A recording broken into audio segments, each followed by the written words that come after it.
अस्सलाम वालेकुम and ji good morning मुझे तमाम व्यूवर्स के कीअं हो ख़ैरियत सां आहियो ख़ुशि आहियो ज़िंदगियूं कीअं आहिनि ज़िंदगी में छा कुझु थी रहियो आहे हीउ जेको गुज़रंदड़ वक़्तु आहे इहो कीअं गुज़री रहियो आहे तयारियूं कीअं हली रहियूं आहिनि भई ॾाढी क़रीब अची वई आहे।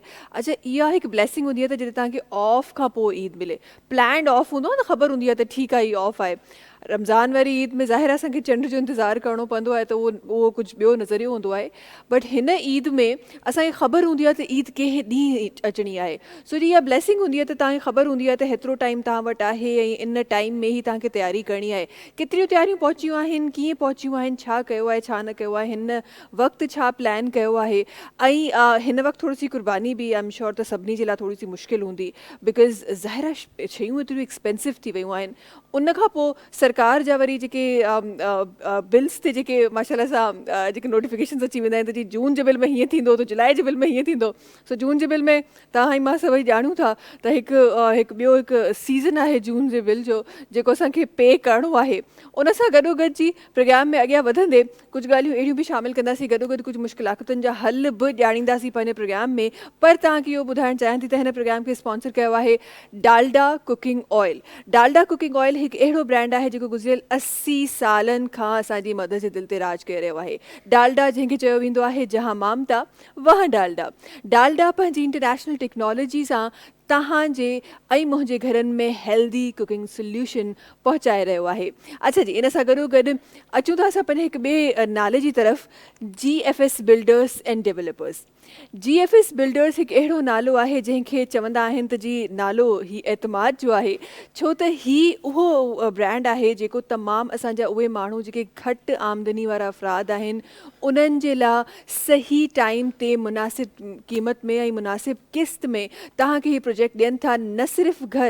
न सिर्फ़ु घर बल्कि तव्हां पंहिंजी को बि कारोबारी शॉप जो बि ख़्वाबु GFS बिल्डर्स सां पूरो करे सघो था। न सिर्फ़ु कराची तमामु जॻहुनि ते हिननि जा प्रोजेक्ट्स आहिनि जेके ठही रहिया आहिनि ऐं इलाही वॾे नंबर में ठही रहिया आहिनि। सो अगरि तव्हांजे क़रीब किथे को GFS बिल्डर्स जो को मॉल ठही रहियो आहे त ज़रूरु वञो पंहिंजी शॉप बुक करायो ऐं अॼु खां ई पंहिंजे कारोबार जो आगाज़ कयो। इन सां गॾोगॾु जी प्रोग्राम में कुझु प्यारी प्यारी म्यूज़िक ॿुधण जे लाइ असां गॾु जेके साथी हूंदा आहिनि असां गॾु हाशिम भाई हमेशह तशरीफ़ फरमा हूंदा आहिनि। अस्सलाम वालेकुम हाशिम भाई छा हाल आहे ठीकु आहियो ख़ुशि आहियो तबियत ठीकु आहे हाशिम भाई। ईद जी तयारी किथे पहुची हाशिम भाई बस में आहे बस स्टार्ट कया का ख़ासि कोन्हे। अच्छा हूअं मूंखे ईअं लॻंदो आहे त वक़्त सां गॾोगॾु न ईद जूं तयारियुनि जी जेका हिकु एक्साइटमेंट हूंदी आहे न उहा बि किथे घटिजी थी वेंदी आहे न हाशिम भाई। पहिरीं हिकु एक्साइटमेंट हूंदी त ओहो भई ईद अचण वारी आहे त ख़बर न आहे छा थियण वारो आहे। बट हाणे ईअं लॻंदो आहे त ठीकु आहे हिकु डेली रूटीन जी शइ आहे ईंदी हली वेंदी ख़बर ई कोन पवंदी। असां इहो असांजी एक्साइटमेंट इहा हुजणु खपे त को नयो म्यूज़िक अचे ईद ते। अच्छा जी हिन सां गॾु गॾु प्रोग्राम में कुझु साथियुनि जो बि साथ आहे असां गॾु अॼु जेके महिमान तशरीफ़ फरमा आहिनि उन्हनि जी तरफ़ मां वञणु चाहियां थी। ऐं अॼु जेके पर्सनैलिटी तशरीफ़ फरमा अॼु एंट्रो मुंहिंजो ॾाढो नंढो हो बिकॉज़ अॼु जेके पर्सनैलिटीज़ तशरीफ़ फरमा आहिनि उहे असांजी कुर्सी जे क़रीब ई आहिनि उहे उन्हनि जी कुर्सी बि क़रीब ई आहे। पर जनाब जा जेके लफ़्ज़ आहिनि न मां उन्हनि मां हमेशह इंस्पायर हूंदी आहियां। असां वटि घटि अहिड़ा माण्हू आहिनि अॼु थोरो सो इहो पासो बि जनाब जो ॾेखारियूं था बिकॉज़ रिसेंटली असां थोरी देरि पहिरीं कुझु ॻाल्हि करे रहियासीं त ख़बर पई त को नयो प्रोजेक्ट अचण वारो आहे ऐं मां हमेशह हिननि जे लफ़्ज़नि मां इंस्पायर हूंदी आहियां। असां वटि घटि अहिड़ा एंकर्स आहिनि जेके ॾाढो मज़बूती सां सवाल कंदा आहिनि ऐं जवाब खां पोइ उन जवाब मां सवाल कंदा आहिनि। पेपर ते लिखी सवाल त केरु बि पुछी सघे थो यार पर जेॾी महिल हिते जी ॻाल्हि हूंदी आहे न त अहिड़ा इलाही घटि एंकर्स आहिनि and he is one of them. जनाब पाण ॾाढा ज़बरदस्त एंकर पर्सन बि आहिनि राइटर बि आहिनि गॾोगॾु पाकिस्तान एक्सीलेंस क्लब जा चेयरमैन बि आहिनि सिंध वेलफेयर ट्रस्ट जा चेयरमैन आहिनि पाकिस्तान एक्सीलेंस अवार्ड जा बि चेयरमैन आहिनि। असां गॾु हमीद भुट्टो साहिब आहिनि जेके तशरीफ़ फरमा आहिनि। अस्सलाम वालेकुम कीअं हो ख़ैरियत सां आहियो ख़ुशि आहियो तबियत ठीकु आहे। महिरबानी हमेशह जी तव्हांजो ख़ुलूस क़ाइमु ॿुधायो मां वरी महिरबानी तव्हांजी वक़्तु कड़ी अचण जी। ज़िंदगी कीअं हमीद साहिब। ज़िंदगी पाणी जो बुलबुलो आहे पाणी वांगुरु पई हले थी पई नाव आहे हलंदी रहंदी ऐं माण्हूअ खे ज़िंदगी त गुज़ारणी आहे उहो जानवर थी गुज़ारे पखी थी गुज़ारे माण्हू थी गुज़ारे इंसान थी गुज़ारे ज़िंदगी गुज़ारणी पवंदी। ऐं ज़िंदगी का एॾी आसान शइ न आहे। असां ज़िंदगीअ मां घणो कुझु सिखी सघूं था पर असां सिखंदे बि पंहिंजो पाण खां लातालिक हूंदा आहियूं ऐं ज़िंदगीअ खां घणो कुझु सिखण बजाए अॼुकल्ह माशरे में ओपरा थींदा पिया वञूं बिल्कुलु बिल्कुलु ईअं ई आहे। पर अॼु बि मुआशिरे में हमीद साहब उहे माण्हू आहिनि जेके सियासी ऐं समाजी जेके आहिनि उहे सरगर्मियूं रखी ऐं काफ़ी ऑर्गेनाइज़ेशन्स सां काफ़ी कॾहिं कॾहिं पंहिंजे पाण वटां बि माण्हुनि जी अॼु बि सार लहनि था। इहा ई ज़िंदगी आहे त ॿिए जे कमु अचिजे। बिल्कुलु। ऐं बाक़ी जी मूं ॻाल्हि कई त ख़ाली जेकॾहिं माण्हू पंहिंजे लाइ जीए थो त उहो सिर्फ़ु माण्हू आहे, इंसानु तॾहिं थींदो जॾहिं ॿिए जे लाइ जीअंदो। ॿिए जे लाइ जीअंदो, वेरी ट्रू। अच्छा जी, हिकु ॿी महिमान सां गॾु आहे, उन्हनि जी तरफ़ बि वञणु चाहियां थी। ऐं हीउ जेको सीज़न जेको हली रहियो आहे ईद खां जेके 2-3 ॾींहं पहिरीं हूंदा आहिनि न, इहे थोरा सा उहे सीज़न्स हूंदा आहिनि जंहिंमें असांजूं जेके स्पेसिफिकली ख़वातीन आहिनि उहे थोरी सी कॉन्शियस हूंदियूं आहिनि त कंहिं तरीक़े सां असां पंहिंजी स्किन बेटर करे छॾियूं, कंहिं तरीक़े सां कोई न कोई टोटका असांखे ख़बर पइजी वञनि, कंहिं तरीक़े सां कोई डॉक्टर असांखे मिली वञे जेको एक्ज़ैक्टली ॿुधाए त ईद जे टाइम ते कीअं ख़ूबसूरत लॻणो आहे। हिकु टाइम हूंदो जेॾीमहिल तव्हांखे ख़बर हूंदी त ठीकु आहे ईद जे ॾींहुं दावत आहे त उन दावत में तव्हांखे ख़ूबसूरत लॻणो आहे। पर हाणे त भई ईद जो तमामु छुटियूं जेके आहिनि, सिर्फ़ु रुॻो ईद जा 3 ॾींहं न बल्कि तमामु जेके ऑफ हूंदा आहिनि ईद जा, उन में महिमाननि जी आमद रफ़ हूंदी रहंदी आहे। गॾोगॾु तव्हांजो ॿाहिरि वञण बि हूंदो आहे त इहो ॾाढो ज़रूरी आहे त तव्हांजी स्किन हेल्दी हुजे। ऐं स्किन खे सुठो करण जे लाइ असां सां गॾु न सिर्फ़ु हाणे असां वटि टोटका रहिया आहिनि, पर असां वटि हाणे प्रॉपर डॉक्टर्स बि आहिनि जेके तव्हांजी स्किन खे मज़ीद बहितर ठाहे सघनि था। गॾोगॾु स्किन सां गॾोगॾु हिकु ॿियो ॾाढो हिकु इम्पॉर्टेंट पार्ट जेको तव्हांजो हूंदो आहे तव्हांजे फेस जो, उहे तव्हांजा ॾंद हूंदा आहिनि। सो उहे जेके टीथ्स जे जेके सफ़ाई आहे या ट्रीटमेंट्स आहिनि, अॼुकल्ह उन ते बि माण्हू ॾाढो गौर पिया कनि था। असां चयो थोरो सो गौर फ़िक्र असां बि कयूं ऐं तव्हां ताईं बि कुझु लफ़्ज़ पहुचायूं। असां गॾु जेका पर्सनैलिटी तशरीफ़ फरमा सां गॾु मोहतरमा डॉक्टर नाज़िश साहिबा आहिनि जेका सां गॾु तशरीफ़ फरमा आहिनि, नाज़िश भट्ट साहिबा पाण न सिर्फ़ु डेंटल सर्जन आहिनि बल्कि गॾोगॾु एस्थेटिशियन बि आहिनि। अस्सलाम वालेकुम। वालेकुम कीअं सलाम। हो, ख़ैरियत सां हो, ख़ुशि आहियो? Thank you so much, thank you आपने मुझे इनवाइट किया। थैंक यू सो मच तव्हांजो अचण जो। ज़िंदगी कीअं आहे नाइस साहिबा?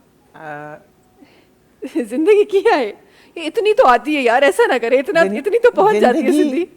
जिंदगी क्या बोलें, जिंदगी समझते समझते जो है ना वो जिंदगी खत्म हो जाती है। जब जिंदगी खत्म जब होने लगती है ना तभी जिंदगी असल समझ आती है। क्यों भुट्टो साहब? जब जिंदगी खत्म होने लगती है तब समझ आती पूरी है। जिंदगी जो है ना हम जिंदगी को समझने में ही लगे रहते हैं, और जब जिंदगी खत्म होने के पास आती है ना तब जिंदगी समझ आने लगती है। समझ आने मतलब लगती है। आपको एक जिसे कहते हैं जवानी तक तो सही जिंदगी समझ भी नहीं आती, मैं यूं कहना, अगर let's put it that way, कि समझ नहीं आती, और जब बुढ़ापा आने लगता है ना तब जिंदगी थोड़ी समझ आने लगती है। हाँ, अच्छा मैं कभी कभी सोचती हूँ कि आप जिंदगी चल रही होती है ना, आप जब बच्चे होते हैं आपको नहीं पता होता, वो दिन गुजर रहे होते हैं बिल्कुल। और बस आप चल रहे होते हैं। लेकिन फिर जब आप कहीं स्टॉप होके आप किसी वक्त एक मेच्योर एज में जब आते हैं, जब आप पीछे की तरफ देखते तो आप कहते हैं यार इतने साल कैसे गुजर गए, पता ही नहीं चला। बिल्कुल। सो वाकई में जिंदगी ऐसे लगता है कि जैसे बस पलक झपकी आपने और वो सारे साल गुजर गए वाकई और कितना अरसा गुजर गया। और मैं कभी कभी सोचती हूँ, और कभी कभी ऐसी बात हो रही होती है कि इस इंडस्ट्री में तकरीबन 12-13-14 साल हो गया मुझे, तो मैं कभी कभी सोचती हूँ कि यार इतना अरसा हो गया और क्या हमने बेवकूफियां की हैं। वो तो एक अलग किस्सा है ना, उसके ऊपर तो किताब लिखी जाएगी, वो तो एक अलग हिस्सा है। पर वाकई में ज़िंदगी ईअं आहे जो ख़बर ई कोन्हे त किथे ग़ाइब थी वई। अच्छा जी, हीउ जेको हफ़्तो आहे इहो थोरो सो हफ़्तो तकलीफ़ दे बि इन लाइ आहे छो त रिसेंटली असांखे जेको झटको लॻो आहे असांजे पाकिस्तानी मैच जो, पाकिस्तानी इंडिया जो मैच जेको झटको लॻो आहे, केतिरो ज़ोर सां लॻो झटको हमीद साहब असांजे पाकिस्तान जे हाराइण जो? असांखे त सभिनी खे लॻो आहे त पाकिस्तान जी मैच इंडिया सां गॾु ॾाढो सवलो हदफ़ हो। बिल्कुलु ईअं पियो लॻो त जंहिं तरीक़े सां उन्हनि खे हारायूं पिए, असां त सभिनी पिया सम्झो त बसि मैच खटे छॾीसीं। मैच खटियल जहिड़ी तरीक़े सां हाराई अथऊं, उन ते त पाकिस्तानी जेके हाणे लफ़्ज़ हुनजे रांदीगरनि जे ख़िलाफ़ हलनि पिया उहे सभिनि खां ॿुधण वटि आहिनि। असुलु मसइलो इहो आहे त पाकिस्तानी क्रिकेट बोर्ड जहिड़ी तरीक़े सां ॿिनि सूबनि जे रांदीगरनि खे हथी ॾेई ऐं मुसलसिल नानी वेड़ो करे अहिड़े क़िस्म जी टीम ठाहींदी त अहिड़ा ई नतीजा ईंदा। सिंध ऐं बलोचिस्तान खे त मुसलसिल नज़रअंदाज़ कयो वियो आहे ऐं होॾां सराइकी बेल्ट मां बि माण्हू नज़रअंदाज़ आहिनि। हिकु ॿ उतां जा बि रांदीगर कॾहिं खयां विया जेके माज़ी में वॾो कमु ॾेखारियो, बसि ॿिया कया।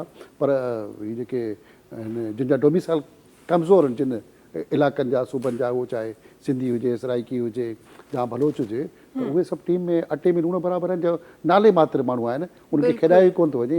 ऐं जॾहिं क्रिकेट में हाकिमियत हूंदी ऐं मुख़्तलिफ़ माण्हुनि जी हिकिड़ी अजारादारी हूंदी त पोइ नतीजा अहिड़ा ई मिलंदा। नानी अहिड़ा ई वेड़े मिलंदा। नानी वेड़ो हूंदो आहे, उहा क्रिकेट टीम न हूंदी आहे। क्रिकेट टीम न हूंदी आहे। अच्छा, छा लॻे थो त हिन रिज़ल्ट खां पोइ ही त मतिलबु ट्रांसपेरेंट रिज़ल्ट आहे न, मां त हिनखे इहो चवंदमि ट्रांसपेरेंट रिज़ल्ट आहे। हिन रिज़ल्ट खां पोइ पोइ बि तब्दीली असां सुधरंदासीं कोन, क्रिकेट टीम कोन सुधारी वेंदी। पाकिस्तान जी सरकार वांगुरु क्रिकेट टीम बि उन सरकार वांगुरु हलंदी रहंदी। ऐं लतीफ़ा त खोड़ आया, जीअं चयो पियो त अमेरिका खां हाराइणो आहे न त IMF कर्ज़ न ॾींदी, इंडिया खां बि शायदि चयो वियो हूंदो त हारायो न त वरी दुश्मनी न पैदा थिए, इनजे करे लतीफ़ा जाम पिया हलनि। बिल्कुलु बिल्कुलु उहो ई मां ॻाल्हि चई पई त अब चलो अमेरिका खां त सम्झ में आयो पियो भई लोन में कर्ज़े में चलो का ॻाल्हि कोन्हे, थोरी घणी सा फेवर वॾी दिलि जा माण्हू इहो करे सघूं था, पर यार इंडिया ते त थोरो सो सोचे वठंदा कयो। पर ख़ैर छा था करे सघूं। 92 कॾहिं वापसि ईंदो? मां कॾहिं कॾहिं सोचियो 92 जो वर्ल्ड कप कॾहिं मिलंदो असांखे वराए वापसि? बिल्कुलु मिली सघे थो। ऐं असांजी टीम में थोरी शऊर अचे, सुजागी अचे, हुन में जेको आहे गैर ज़रूरी अरबे रुपए जी बजट जेको तबाह थिए थी उहा ख़तमु करे घटि पैसनि ते ऐं सुठी सहूलियतुनि सां माण्हुनि खे रांदि खेॾणु ॾियनि। हिते जेको पंहिंजो नानीअ जो बाणे जो ॾोहिटो पोटो रखी क्रिकेट खेॾाई वेंदी त पोइ नतीजो इहो ई मिलंदो आहे। कितना इंटरेस्ट है नादिर साहिबा क्रिकेट में? क्रिकेट में कोई खास इंटरेस्ट नहीं है, लेकिन जब इंडिया पाकिस्तान का मैच हो रहा होता है तो हर एक को फिर दिल धड़कता है। हर कोई जो लोग नहीं इंटरेस्टेड होते हैं वो भी देख रहे होते हैं कि यार किसी तरह पाकिस्तान जीत जाए, पाकिस्तान जीत जाए, ये जरा जज्बाती पड़ोसियों मैच हो से। जाता है। हाँ, ये जज्बाती इमोशनल होता है। हाँ बिल्कुल। अच्छा जी, ख़ैर असां दुआ ई करे सघूं था त नेक्स्ट टाइम कॾहिं कोई अहिड़ो मैच थिए त अलाह साईं करे त कुझु बहितरी नज़र अचे। हिन वक़्तु बि जेके मैचिस हली रहिया आहिनि उन में बि दुआ इहा ई आहे त हीअ त जेका मुसलसिल हार असां ॾिठी आहे पर अॻियां हली को सुठो हुजे। मूंखे लॻे थो हीअ हफ़्तो असां उन मैच खे रोईंदा ई रहंदासीं, ॾुख एॾो वॾो आहे। असल में साहिबा थियो छा आहे त असां दुआउनि ते घणो कमु हलायूं पिया, छाकाणि त उन्हनि माशरनि में जिते दुआऊं मज़हब ऐं ॿिया फ़िरका ऐं ॿिया जेके अॻियां करे माण्हुनि खे सिर्फ़ु इहो ई ॾिनो वेंदो आहे त तव्हां बसि हाणे इन्हनि जे शयुनि ते बुनियादनि ते हलंदव ऐं प्रैक्टिकल कमु न कंदव। उन्हनि माण्हुनि खे बसि पंहिंजो जेकॾहिं को क़तल बि करे त चयो वेंदो बाबा इहो त बसि हाणे अलाह साईं जी रज़ा आहे। उन्हनि खे एॾो माना पुख़्तो यकीन कराए दुआउनि ते असांखे छॾियो वियो आहे, जो असां चऊं था हर ॻाल्हि दुआउनि ते थींदी, पर न आहे साइंसी बुनियादनि ते असांखे कमु करिणो पवंदो। बिल्कुलु अची वञो असां हिन ते त छा ई ॻाल्हि थिए। ऐं असांजनि माण्हुनि खां माण्हू साइंसी कमु वठी वेंदा आहिनि, पर असां पाण ई उहे साइंसी कमु पाण नथा करे सघूं। अच्छा जी, पर असां वटि हिकु टेक्नोलॉजी जो साइंस जो हिकु जेको मुज़ाहिरो आहे उहो हिकु कीबोर्ड मूंखे नज़र अची रहियो आहे। गॾोगॾु वरी उहा आवाज़ ख़ूबसूरत जेका अगेन साइंस ई टेक्नोलॉजी सां गॾु ठाही वई आहे उहा नज़र अची आहे। हिते सिर्फ़ु दुआऊं न आहिनि, न हाशिम भाई, महिनत बि आहे। महिनत बि आहे। ख़ानदानी फील्ड जो फनकार आहे, हिन जा वॾा बि माशाल्लाह कश खां आया ऐं सभु वॾा नाला। जी बिल्कुलु बिल्कुलु। उस्ताद मिठू कशी हुजे, कादर बच हुजे, या हुन जो नौजवान जेको गुज़ारे वियो कादर कशी हुजे, हिकिड़ा सभई फनकारनि जी हिकिड़ी डिगो हिन जे ख़ानदान सां जुड़ियल आहे। बिल्कुलु ईअं ई आहे। हाशिम भाई छा ख़्यालु आहे? कुझु ख़ानदान जो नालो चयो, इज़त का सवाल है हाशिम भाई। जी जी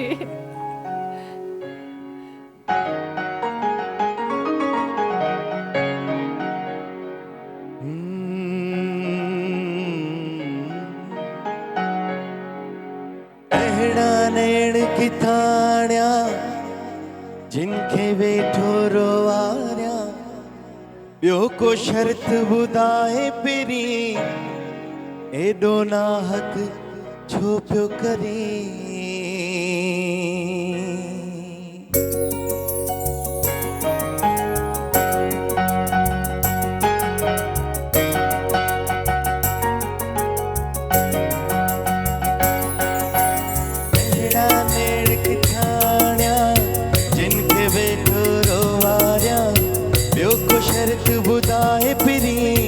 एॾो नाहक छो पियो करीं, ॿिया बि तरीक़ा खोड़ आहिनि मिठा, मूंखे क़बूल तुंहिंजी हर हिकु सदा, मूंखे क़बूल तुंहिंजी हर हिकु सदा, मूंखे क़बूल तुंहिंजी हर हिकु सदा, मूंखे क़बूल तुंहिंजी हर हिकु सदा।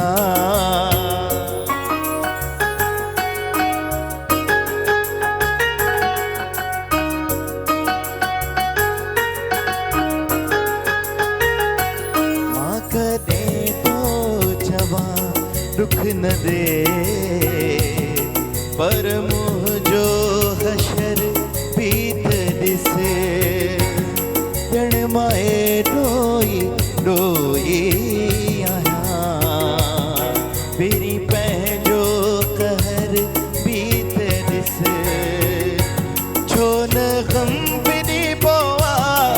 मरे ही नथी पोआ तू त लाए पाए बैठो ज़ालिम सफ़ा मूंखे आ क़बूल तुंहिंजी हर हिकु सज़ा मूंखे आ क़बूल तुंहिंजी हर हिकु सज़ा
वाह जी वाह, ज़बरदस्त ज़बरदस्त ज़बरदस्त। क्रिकेट जो दुख हाशिम ज़बरदस्त बिल्कुल क्रिकेट जो दुख विसारण जे लाइ इहो हाशिम भाई ज़रूरी हो इहो ज़रूरी हो थोड़ी देर लाइ असां दुख विसारे छॾियो गम गलत करने के लिए ज़रूरी है इनका गाना।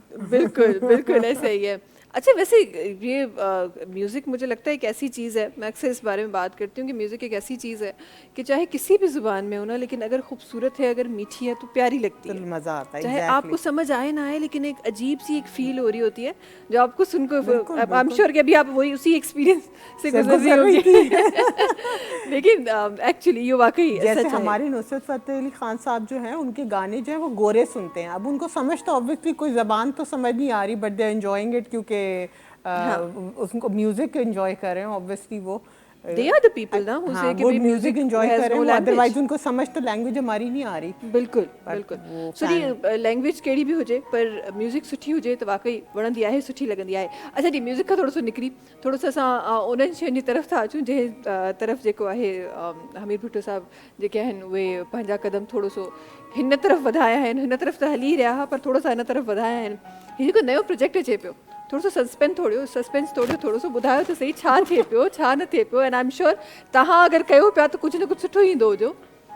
नयो प्रोजेक्ट GTV ते आउं हिकिड़ो प्रोग्राम पियो कयां करंट अफेयर जो खरी बात जंहिंमें आउं कोशिशि कयां पियो त खरी ॻाल्हि कयां। मुख़्तलिफ़ जेके किरदार आहिनि असांजा माशरे जा टॉप लेवल जेके मुल्की सतह ते माण्हू आहिनि, उहे सियासतदान आहिनि या ॿिया जेके टॉप जा शोभा आहिनि, जिन जेको कुझु कयो आहे उन्हनि सां मज़ाक मस्ती सां गॾु उहे सुवाल पुछण जी कोशिशि कई आहे जेको उन्हनि खां को नथो पुछे, या उन्हनि सुवालनि जी का ज़रूरत नथी कई वञे, या उन्हनि खां उहो पुछाणो आॾी पुछा नथी थिए। उन्हनि जे आॾी पुछा करण जो मक़सदु इहो आहे त असां शयुनि खे ठीकु कयूं, तारीख़ खे सही कयूं, माज़ी हाल मुस्तक़बिल ते ॻाल्हायूं। माज़ी हाल मुस्तक़बिल ते असां घटि था ॻाल्हायूं, असां सिर्फ़ु ॻाल्हायूं पिया मुस्तक़बिल में छा थींदो, अॼु जी ॻाल्हि करे सुभाणे हवा में फिटी कयूं था। जेकॾहिं माज़ीअ में पाकिस्तान ठहण खां हिन महिल ताईं इन्हनि सालनि में जेको कुझु वयो वापरियो आहे उहो तमामु घणो वयो वापरियो आहे, वॾो गंद बि थियो आहे, सुठी शयूं बि थियूं आहिनि, पॉज़िटिव शयूं थियूं आहिनि। मुल्क तरक़ी करण बजाए ॾींहों ॾींहुं पोइ पियो वञे। मुल्क त तरक़ी करे पियो, मुल्क में को मसइलो कोन्हे, को तरक़ी ॾियो, माण्हू ॾींहों ॾींहुं धिका थाबा ऐं रोड़े जो शिकार आहे, बदहाली जो शिकार आहे।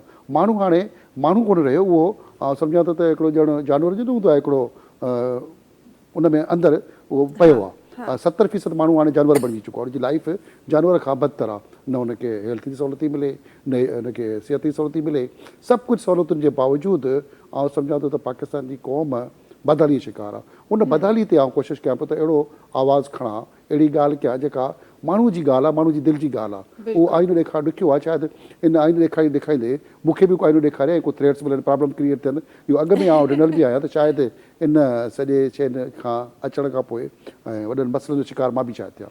अल्लाह ख़ैर कंदो। मुंहिंजो नेक्स्ट इहो ई हो त जेका खरी बात आहे त पोइ खरी खरी केतिरो असांखे बर्दाश्त करणी पवंदी, इहो हिकु मुंहिंजो ॿियो सुवालु हो। पर तव्हां पाण ई चयो त वाक़ई इहो असां वटि प्रॉब्लम आहे। इन ते असां वापसि थोरो सो ॻाल्हाईंदासीं। असां वटि प्रॉब्लम आहे त या त तव्हां ॻाल्हायो नथा, पर अगरि तव्हां मां को हिकु ॻाल्हाए थो त तव्हांखे चुप कराइण वारा पूरी 100 चुप करण पैदा वारा था घणा पैदा थींदा, छाकाणि त उहा हा, माफ़िया आहे, वॾी माफ़िया आहे। उहे पाण में बिल्कुलु। मिलियल आहिनि।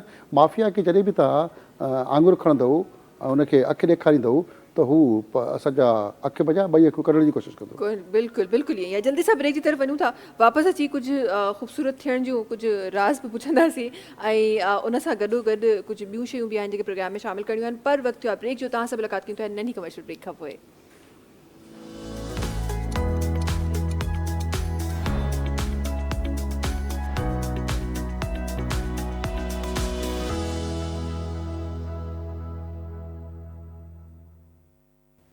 जी वेलकम बैक। अच्छा जी, कुझु ॻाल्हियूं मां अहिड़ियूं बि करणु चाहियां थी जेके असांजी स्पेसिफिकली जेके असांजियूं औरतूं असांखे ॾिसी रहियूं आहिनि हिन वक़्तु, या रिपीट टेलीकास्ट में ॾिसनियूं या किथे को सोशल मीडिया ते कोई स्क्रॉलिंग करे मे बी तव्हांजे कम जी काई क्लिप अची वञे। थोड़ा सो मां तव्हांजी तरफ अचणु चाहींदमि। नाइस साहिबा, आपकी तरफ आते हुए मैं ज़रा सा जानना चाहती हूँ कि अभी कुछ दिन बाद इंशाल्लाह 3-4 दिन रह गए हैं, उसके बाद फिर ज़ाहिर है ईद होगी। उस time pay I am sure कि आपकी क्लिनिक में भी एक बड़ी लाइन होगी औरतों की जो लगी हुई होगी किसी तरह से खूबसूरत बना दे। सबसे पहले तो मुझे ये बताएं कि इस तेज़ गर्मी में, जो गर्मी इस वक्त पड़ी है, उसके बाद फिर ज़ाहिर लोग स्टमक भी लोग के अपसेट हैं, लोग वोमिटिंग का भी शिकार हो रहे हैं, गर्मी अलग तरीके से लोगों को डिस्टर्ब कर रही है। वो आप चाहें ना चाहें आपकी स्किन पे आता है, तो उसको कैसे रिकवर किया जाए? सबसे पहली बात तो ये, हमारे यहाँ लोगों को ये अवेयरनेस नहीं है कि जो स्किन का प्रॉब्लम है वो सिर्फ स्किन का प्रॉब्लम नहीं है कि आप उसको एक्सटर्नली ट्रीट कर रहे हैं। यूजुअली ये होता है कि आपके अंदर आपकी कोई स्टमक का इशू है, आपका कोई और इशू है, ब्लड आप वो कराएं, टेस्ट कराएं, जिससे पता चले कि क्यों आपको वो प्रॉब्लम हो रहा है। वो किए बगैर सिर्फ ऊपर से उसको ट्रीट किए जाना वो लॉन्ग टर्म रिजल्ट्स नहीं देता।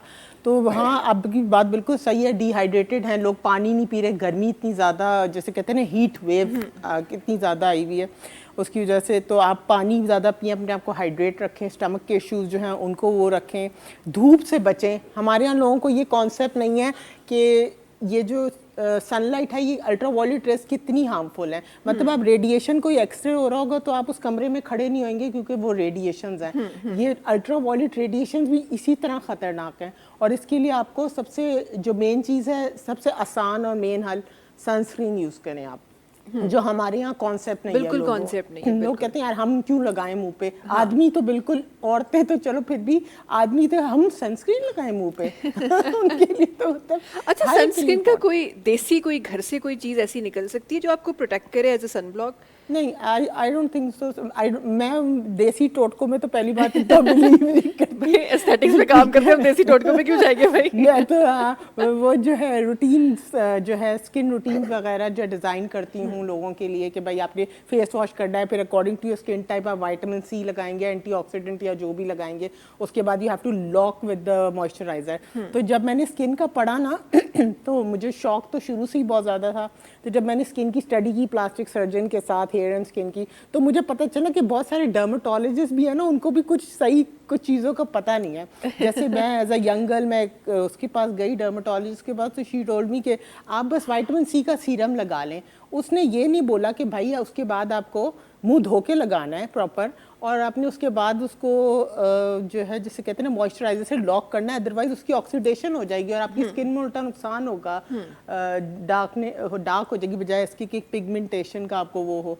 तो मैंने सोचा कि यार उसको ही नहीं इस चीज़ का वो था, and she didn't guide me properly. तो ये हमारे यहाँ जो है ना बस चल रहा है काम, दुकान चल रही है, बस काम चला रहे हैं। हाँ। और जो सबसे इम्पोर्टेंट चीज़ है ना, सनस्क्रीन, डे टाइम में सनस्क्रीन औरतों के लिए भी और आदमियों के लिए भी बहुत ज़रूरी है। अच्छा, मैंने कहीं सुना कि ये सनस्क्रीन आप जब किचन में जाते हैं और स्टोव के करीब जाते हैं तो उससे भी बचाती है आपकी स्किन को? हाँ, कहते हैं अब वो है कि आप धूप तो आपको वैसे भी उससे भी आ रही है ना, खिड़कियां आपके घर में, तो उधर से भी आपको सनलाइट आ रही है, अल्ट्रावायलेट रेडिएशन आ रही है, प्लस ये आप आग के आगे जा रहे हैं, जो जैसे कहते हैं ना चूल्हे पे काम कर रहे हैं, तब भी आप घर पे भी कहते हैं आप सनस्क्रीन लगाएं। जो अब नई रिसर्च है वो कह रही है आप घर पे भी लगाएं, वरना आपकी स्किन जो है वो हो रही है, डैमेज हो रही है सही। उससे। अच्छा, एक चीज़ ये आप सनस्क्रीन की बात करें तो ज़रा सा मैं अपनी व्यूवर्स के लिए ज़रा सा क्लियर करना चाहती हूँ। एक चीज़, हमारे पास बहुत बड़े बड़े ब्रांड्स हैं। जब आप सनस्क्रीन की बात करते हैं, बहुत बड़े बड़े ब्रांड हैं जिसमें बहुत एक्सपेंसिव चीज़ें भी हमें मिलती हैं।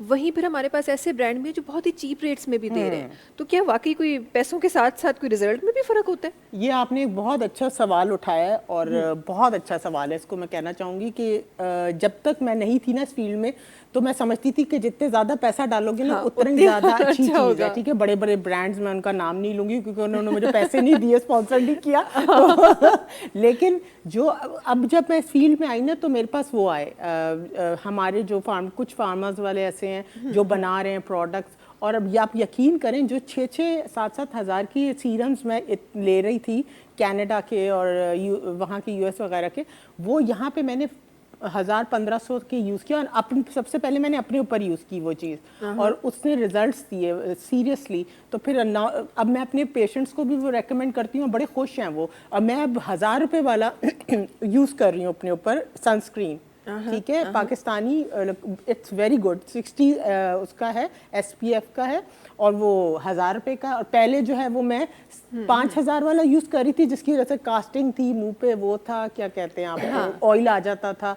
तो हमारी बहुत अच्छी, ये अब मैटर नहीं करता कि आप कितना पैसा अंदर डाल रहे हो उसमें चीज़ पे, प्रोडक्ट हमारे भी बहुत अच्छे हैं लोग। बिल्कुल बिल्कुल ऐसा ही है। अच्छा, इसके इन सां गॾोगॾु असां जॾहिं पाकिस्तानी ब्रांड जी ॻाल्हि कंदा आहियूं त वाकई में असां वटि हिकु कॉन्सेप्ट आहे त अच्छा जी सस्तो आहे त उन को उहो को ख़ासि को इफेक्ट कोन कंदो, बट एक्चुअली जॾहिं का शइ चवंदा आहिनि न त एक बड़ा एक फेमस सी एक बात है कि जब कोई चीज़ काम करने पे आती है ना तो 2 रुपए वाली भी कर जाती है, और नहीं काम करने पे आए तो आप लाखों रुपए खर्च कर जाते हैं लेकिन नहीं काम करती।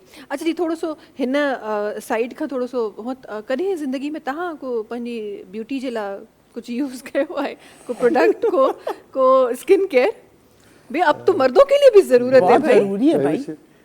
ॿिनि हसीनाउनि जे विच में वेही ऐं को मर्द कीअं चवंदो त मां पंहिंजो मेकअप कंदुसि त आउं कॾहिं बि मेकअप ऐं हिन जे पासे न रहियो आहियां। कॾहिं कॾहिं की TV जी शूट दौरान हिकु ॿ दफ़ा मेकअप कयो आहे, पर उन ते वॾी उलझन महसूसु थी आहे ऐं फील थियो आहे त अवां मेकअप कीअं थी कयो। उन ते अहसासु थींदो आहे त असांजी छोकिरियूं ख़वातीन जेको मेकअप करे कनि थियूं ऐं ख़ूबसूरत हूंदे बि मेकअप छो थी कनि, इन ते ॾाढो परेशान बि थींदो आहियां। कॾहिं कॾहिं ॾाढो वॾो सुवाल हूंदो आहे, एॾी गर्मीअ में इन में के अहिड़ियूं बि छोकिरियूं ॾिठियूं जेके अधु अधु मण मेकअप पाण खे हणनि थियूं, वॾो चूनो लॻाए उन खां पोइ पंहिंजो मेकअप कनि थियूं। त अवां त माशाल्लाह सभु ख़ूबसूरत आहियो, घटि मेकअप, लाइट मेकअप आहे, पर उनजे बावजूदि आउं सम्झां थो त खोड़ सारा मर्द बि अॼुकल्ह त मर्दनि जा बि पार्लर खुली विया आहिनि, उहे खोड़ सारा अची मौजूदु आहिनि, जिते असांजा खोड़ सारा दोस्त वञनि था ऐं ॿुधाए वेंदो आहे त हिन पार्लर तां वार ठाराया हुया, हीअ कयो आहे, हीअ कयो आहे। खोड़ सारा असांजा मीडिया जा एंकर आहिनि जिन पंहिंजे वारनि ठाराइण खां वेदे उनजी पंहिंजे मुंहं खे कुझु चूनो ऐं लिपस्टिक लॻाइण लाइ माण्हू रखिया पिया आहिनि। अहिड़ा असांजा खोड़ सारा मर्द बि मौजूदु आहिनि, पर मां पाण कॾहिं कोशिशि कंदो आहियां त कॾहिं मुंहं ते साबुण बि कोन थो हणां, न कॾहिं आउं फेस वॉश थो यूज़ कयां। जीअं आहे जेको बि आहे माण्हू हलंदो रहे, ऐं वधीक सहूलियत आसानी आहे, सॼो ॾींहुं पघर में ॿियनि में मज़दूरीअ में कमनि करण में पोइ परवाह कोन्हे का। इन शइ जी आदत खां बचण जे करे आउं सम्झां थो ख़र्च बि बचे थो, टाइम बि बचे थो, ऐं छोकिरी से बि सॼो ॾींहुं ख़र्च में पूरी हुन।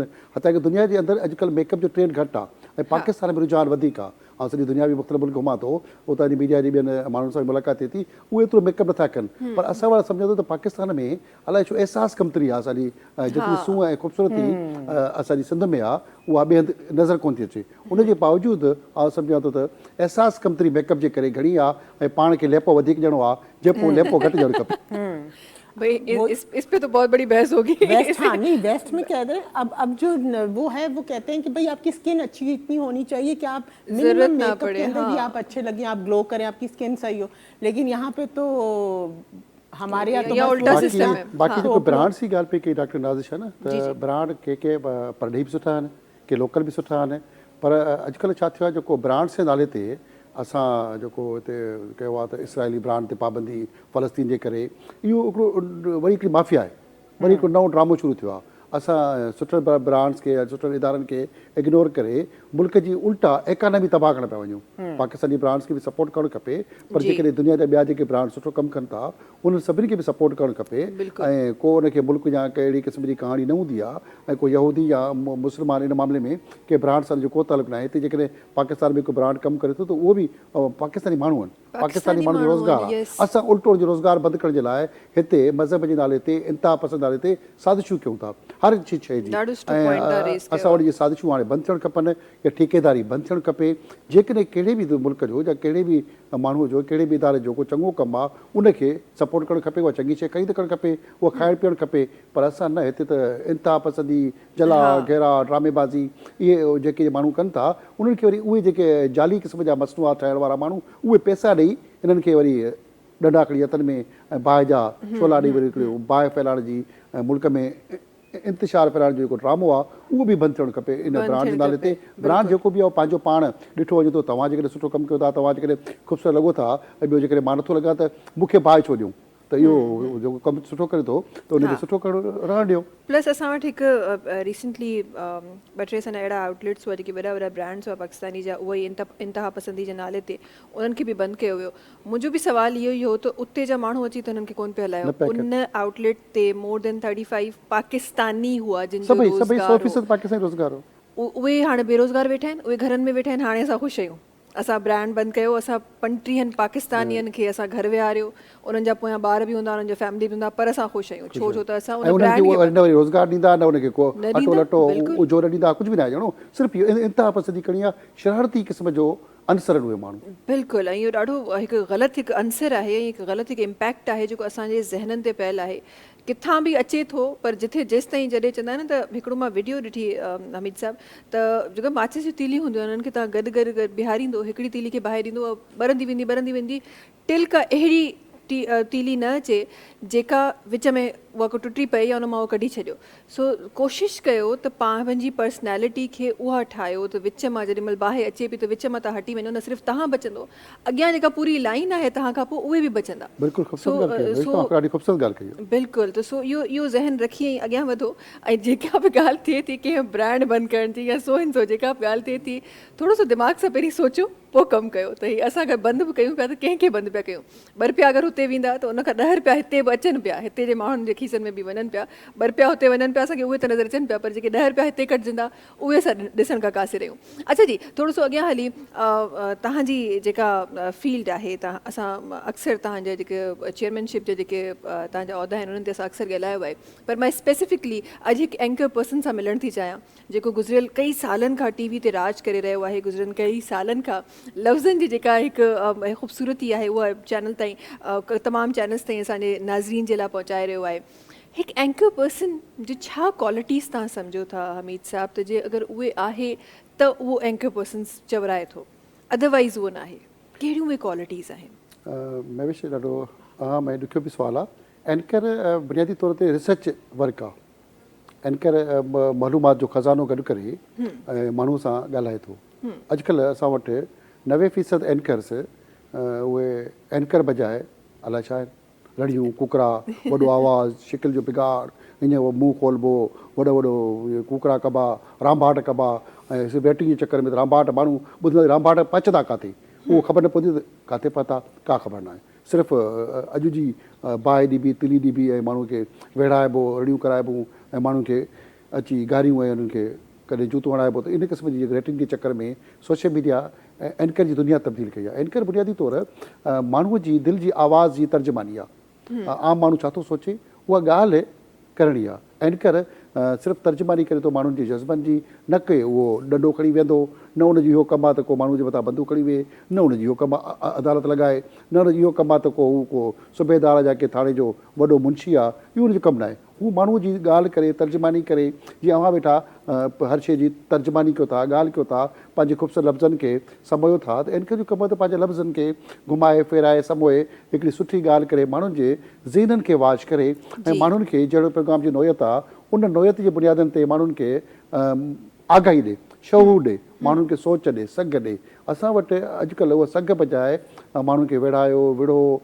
ऐं हिकिड़ो तमाशो कयो, उहो जेको न कंहिं दौर में जीअं तव्हां नंढा हूंदो या असां ॾिसूं था त हिकिड़ो हूंदो आहे भोरड़े जो नाच, भोरड़े खे विहारे उहो बंदर जो जेको मथां dub dub dub dub dub dub dub ऐं माण्हू अची चोतर वेही रहंदा ॾिसंदा त इहो आख़िर छा कंदो, भोलो ई कंदो, इहो भोलो ई कंदो, भला इहो को लॻो पियो हूंदो, भोलो ई कंदो, आख़िर में उहो पैसा पियो वठंदो, पैसा वठी वठी आख़िर में भोलो छा कंदो, आहिस्ते आहिस्ते माण्हू हलिया वेंदा ऐं माण्हुनि खां उहो कतार मां गोल निकिरी तंग थी अधु कलाकु हलिया वेंदा, आख़िर में चवंदो भोलो हाणे सलाम कंदो, उहो आख़िर में इहो सॼो भोलो सलाम कंदो। त इहो असां वटि हिकिड़ो जेको कॉन्सेप्ट आहे उनजे करे असां वटि हिकिड़ी माफ़िया आहे। ऐं सम्झां थो त सुठे एंकर जे लाइ ज़रूरी आहे पढ़े, तइलीम हासिल करे, दुनिया जहान जूं ख़बरूं, करंट अफेयर जी ॻाल्हि पिया कयां त उनखे दुनिया जहान जूं ख़बरूं पढ़े, उनखे मालूमात हासिल करे, उनखे सम्झे, सघ सां ॻाल्हि करे।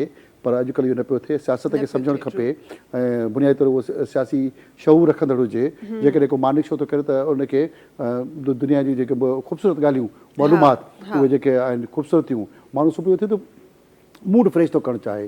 अॼुकल्ह असांजा खोड़ सारा मानिक शो सिर्फ़ु हलनि था शादी कीअं थींदी, सिराई कीअं ॻाइबा, ऐं तव्हां रोईंदो कीअं, खिलंदो कीअं, डांसियूं कीअं कंदव, ऐं सिर्फ़ु शादियूं ई सभु कुझु कोन्हे, ऐं ज़िंदगी वॾी आहे, ज़िंदगी जा ख़ूबसूरत पहलू आहिनि। ऐं इश्क कीअं कंदव, बसि इहो हलंदो, इश्क बि हर को माण्हू कंदो आहे, को इहो बि चई सघे थो त मुंहिंजो इश्क तव्हां खां ई शुरू थो थिए, हर ॻाल्हि इहा थी सघे थी। पर खोड़ सारा माण्हू उन्हनि खां डिॼनि था, एंकर सां ॻाल्हाईंदे डिॼनि था। घणा माण्हू जेके मीडिया ते अहिड़ा माण्हू वेहनि था अची उन्हनि एंकर होस्ट खां लवाइनि था, पर ॿिए दफ़े शायदि असांखे प्रोग्राम ते कोन विहारनि। हिकिड़ी उहा हिकिड़ी उन्हनि में बि हिकिड़ी फ़ौरत क़िस्म जी मख़लूक पैदा थी वई आहे, अहिड़ी अहिड़ी मख़लूक अची वई आहे इन होस्ट ऐं एंकर जी दुनिया में, जेका सम्झा थो त उहा अलाए कहिड़ी मख़लूक बि हिकिड़ी बणिजी वई आहे। उन्हनि खे वॾा वॾा पैसा मिलनि था, मराहतूं मिलनि थियूं, ऐं कुझु अहिड़ा बि असांजा माण्हू आहिनि जिन खे उहे मराहतूं बि कोन थियूं मिलनि, सुठो कमु कनि था, उन्हनि खे वसीला कोन था मिलनि, उन्हनि खे उहे सहूलियतूं कोन थी मिलनि। हिकिड़ी माफ़िया बि हिते कमु थी करे पई इन फील्ड में। हिकिड़ा अहिड़ा माण्हू बि आहिनि जेके माफ़िया बणियल आहिनि, उहे सिर्फ़ु ॿिए खे रस्तो बि कोन था ॾियनि, दंग बि नथा ॾियनि। असां वटि मानिक शो जा जेके ग्लैमरस रंग आहिनि उहे मुख़्तलिफ़ चैनल्स ते हलनि था, उहे ग्लैमर्स खां ॿाहिरि कोन था निकिरनि, पर उते ग्लैमर्स खां सवाइ जेकॾहिं संजीदा बहस थो थिए उहो बि तमामु ज़रूरी आहे। उहो सिंधी मीडिया वारी चैनल धरती ॾाढो संजीदा बहस बि करे थो, गॾु गॾु उहो जेको ग्लैमर ॾेखारण बजाए ढोलकी कोन था वॼाए वेठा, ऐं इहो कोन था की उते तमाशो थिए वेठा, माण्हू दुल वॼाइनि, शरनाई वॼाइनि, हिते सुठो गीत बि ॿुधायो वञे थो, गज़ल बि, राग बि, शाइरी बि, अदब बि, समाज, सियासत सभु पासे थींदा। इहो ई पॉज़िटिव पासो आहे हिकिड़े समाज जो, समाज जा सभई रुख ॾेखारियो खां सम्झां थो त एंकर लाइ उहो ज़रूरी आहे। बिल्कुलु बिल्कुलु, ॾाढो तव्हां ब्रीफली हिकु एंकर खे डिस्क्राइब कयो आहे। बेसिकली मां कॾहिं कॾहिं मां इहो सुवालु पंहिंजे पाण खां बि पुछंदी आहियां न त एंकर पर्सन त मां कोन सॾींदी आहियां पाण खे, पर मां यस जॾहिं मां इहो पुछंदी आहियां त हिकु होस्ट छा हूंदो आहे। सुठा होस्ट आहियो, मुख़्तलिफ़ चैनल्स ते मां सुठी होस्टिंग कयो था, लफ़्ज़नि सां सुठो खेॾो था, लफ़्ज़नि खे पाण सहेड़े समोए ऐं माण्हू खे ॾियो था, ऐं ख़ुदि जेको अहिड़ो आहे सुवालु ख़ुदि पाण कयो था त अॻिलो जवाब लाइ आसानी रांदि करण लाइ उनखे ईज़ी ॾियो था। हा बिल्कुलु।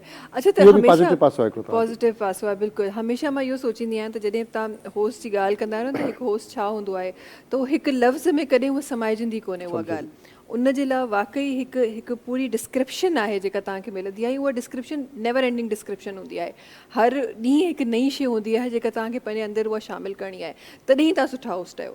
मां हमेशह इन शइ ते बिलीव कंदी आहियां, रिसर्च जी तव्हां ॻाल्हि कई, मां हमेशह इन शइ ते बिलीव कंदी आहियां। रिसर्च हिकु अहिड़ी शइ आहे जेका अगरि ग़लति रिसर्च आहे उहा तव्हांखे किराए बि सघे थी, पर सही रिसर्च आहे त तव्हां यकीन ॼाणियो ख़बर न आहे केॾांहुं तव्हांखे वठी वेंदी। इहा ज़रूरी आहे ज़िंदगी में रिसर्च। जीअं मूंखे ताज़ो हिकिड़े कंहिं राइटर जो किसो ॿुधो त हिकिड़ो को राइटर खे लिखियो सोशल मीडिया ते त कंहिं मां सिंध जे कंहिं चैनल ते वियुसि, तव्हां धरती खां सवाइ, ऐं हिकिड़े चैनल जी ॿिए जी ॻाल्हि पिया कयां त उते हिकिड़े राइटर लिखियो त मां वियुसि त उन पहिरां पुछो अची त तव्हां छा कंदा आहियो, हिकिड़े वॾे राइटर खां पुछो त राइटर चिड़ी वियो, उनजो मूड ख़राबु हो, हुनखे इहा ई ख़बर न त होस्ट खे त ई केॾो वॾो राइटर आहे, केॾो हुनजो कमु आहे, ऐं इहा बि ॼाण न आहे, जा उन्हनि खे एतिरो ख़बर ई न हूंदी आहे। उनखां अची पहिरियों सुवालु पुछिबो, अची पुछंदा झटको साईं तव्हां छा कंदा आहियो, त ऑलरेडी जेको को पॉपुलर माण्हू हूंदो त उहो परेशान थी वेंदो त हीउ कहिड़ो सुवालु आहे। इन क़िस्म जी खोड़ सारा नवां तजुर्बा असां वटि थियनि था, नवां होस्ट आणे सुठनि होस्ट खे साइड करे पैसनि बचाइण लाइ जेके चैनल रखनि था न होस्ट, उहे नवां वांदा अहिड़ा होस्ट मायूं बि खणी ईंदा जेके न मुंहिंजो सही नमूने मुंहुं धोतल बि न हूंदो, उहे तव्हांजूं मायूं वेठियूं हूंदियूं, या उन्हनि जी वरी तव्हांजी शिकिल ॾिसंदव त तव्हांखे अजीब क़िस्म जूं अंदाज़ नज़र ईंदा। वरी उन जा जेके ॻाल्हाइण जो अंदाज़ हूंदो चिबड़नि वांगुरु, उहे चिबड़ा बि कढंदियूं। तव्हांखे अहिड़ा बि खोड़ सारा प्रोग्राम सुबुह जो मिलंदा जेके तव्हांजे ॾिसंदो त चिबड़ा था कढिया वञनि, ऐं उहे क़िस्म जा जेके होस्ट वेही तव्हां सां ॻाल्हाईंदा कंदा त माण्हू परेशान थी वञे थो। ऐं सुबुह जो ज़ाहिर आहे माण्हू प्रोग्राम आहे सुठे मज़ाज में आहे, उहो सुठो चहिरो ॾिसंदो, हसीन चहिरो ॾिसंदो, ॻाल्हि ॿुधंदो, उते वेही कोई चिबराप कोन ॾिसी सघंदो। बिल्कुल, या हिकु तवील हिकु लंबी हिकु बहस आहे उन बेस आहे इन ते ॿुधाए वारा प्रोग्राम बि कयो त कोन मौज़ू खुटंदो। इन्हनि हक़ीक़तुनि ते अचे त वाक़ई 10-12 प्रोग्राम बि घटि आहिनि। जल्दी सां ब्रेक जी तरफ़ हलूं था। ब्रेक खां पोइ वापसि अची कुझु ॿियूं फ़ाइदेमंद असांजी औरतुनि जे लाइ कुझु ॻाल्हियूं आहिनि जेके मूंखे शामिलु करणियूं आहिनि, सो तव्हांखे हिते ई रहणो आहे। जल्दी ब्रेक जी तरफ़ हलूं था, तव्हां सां मुलाक़ात कयूं था हिन नंढी ब्रेक खां पोइ।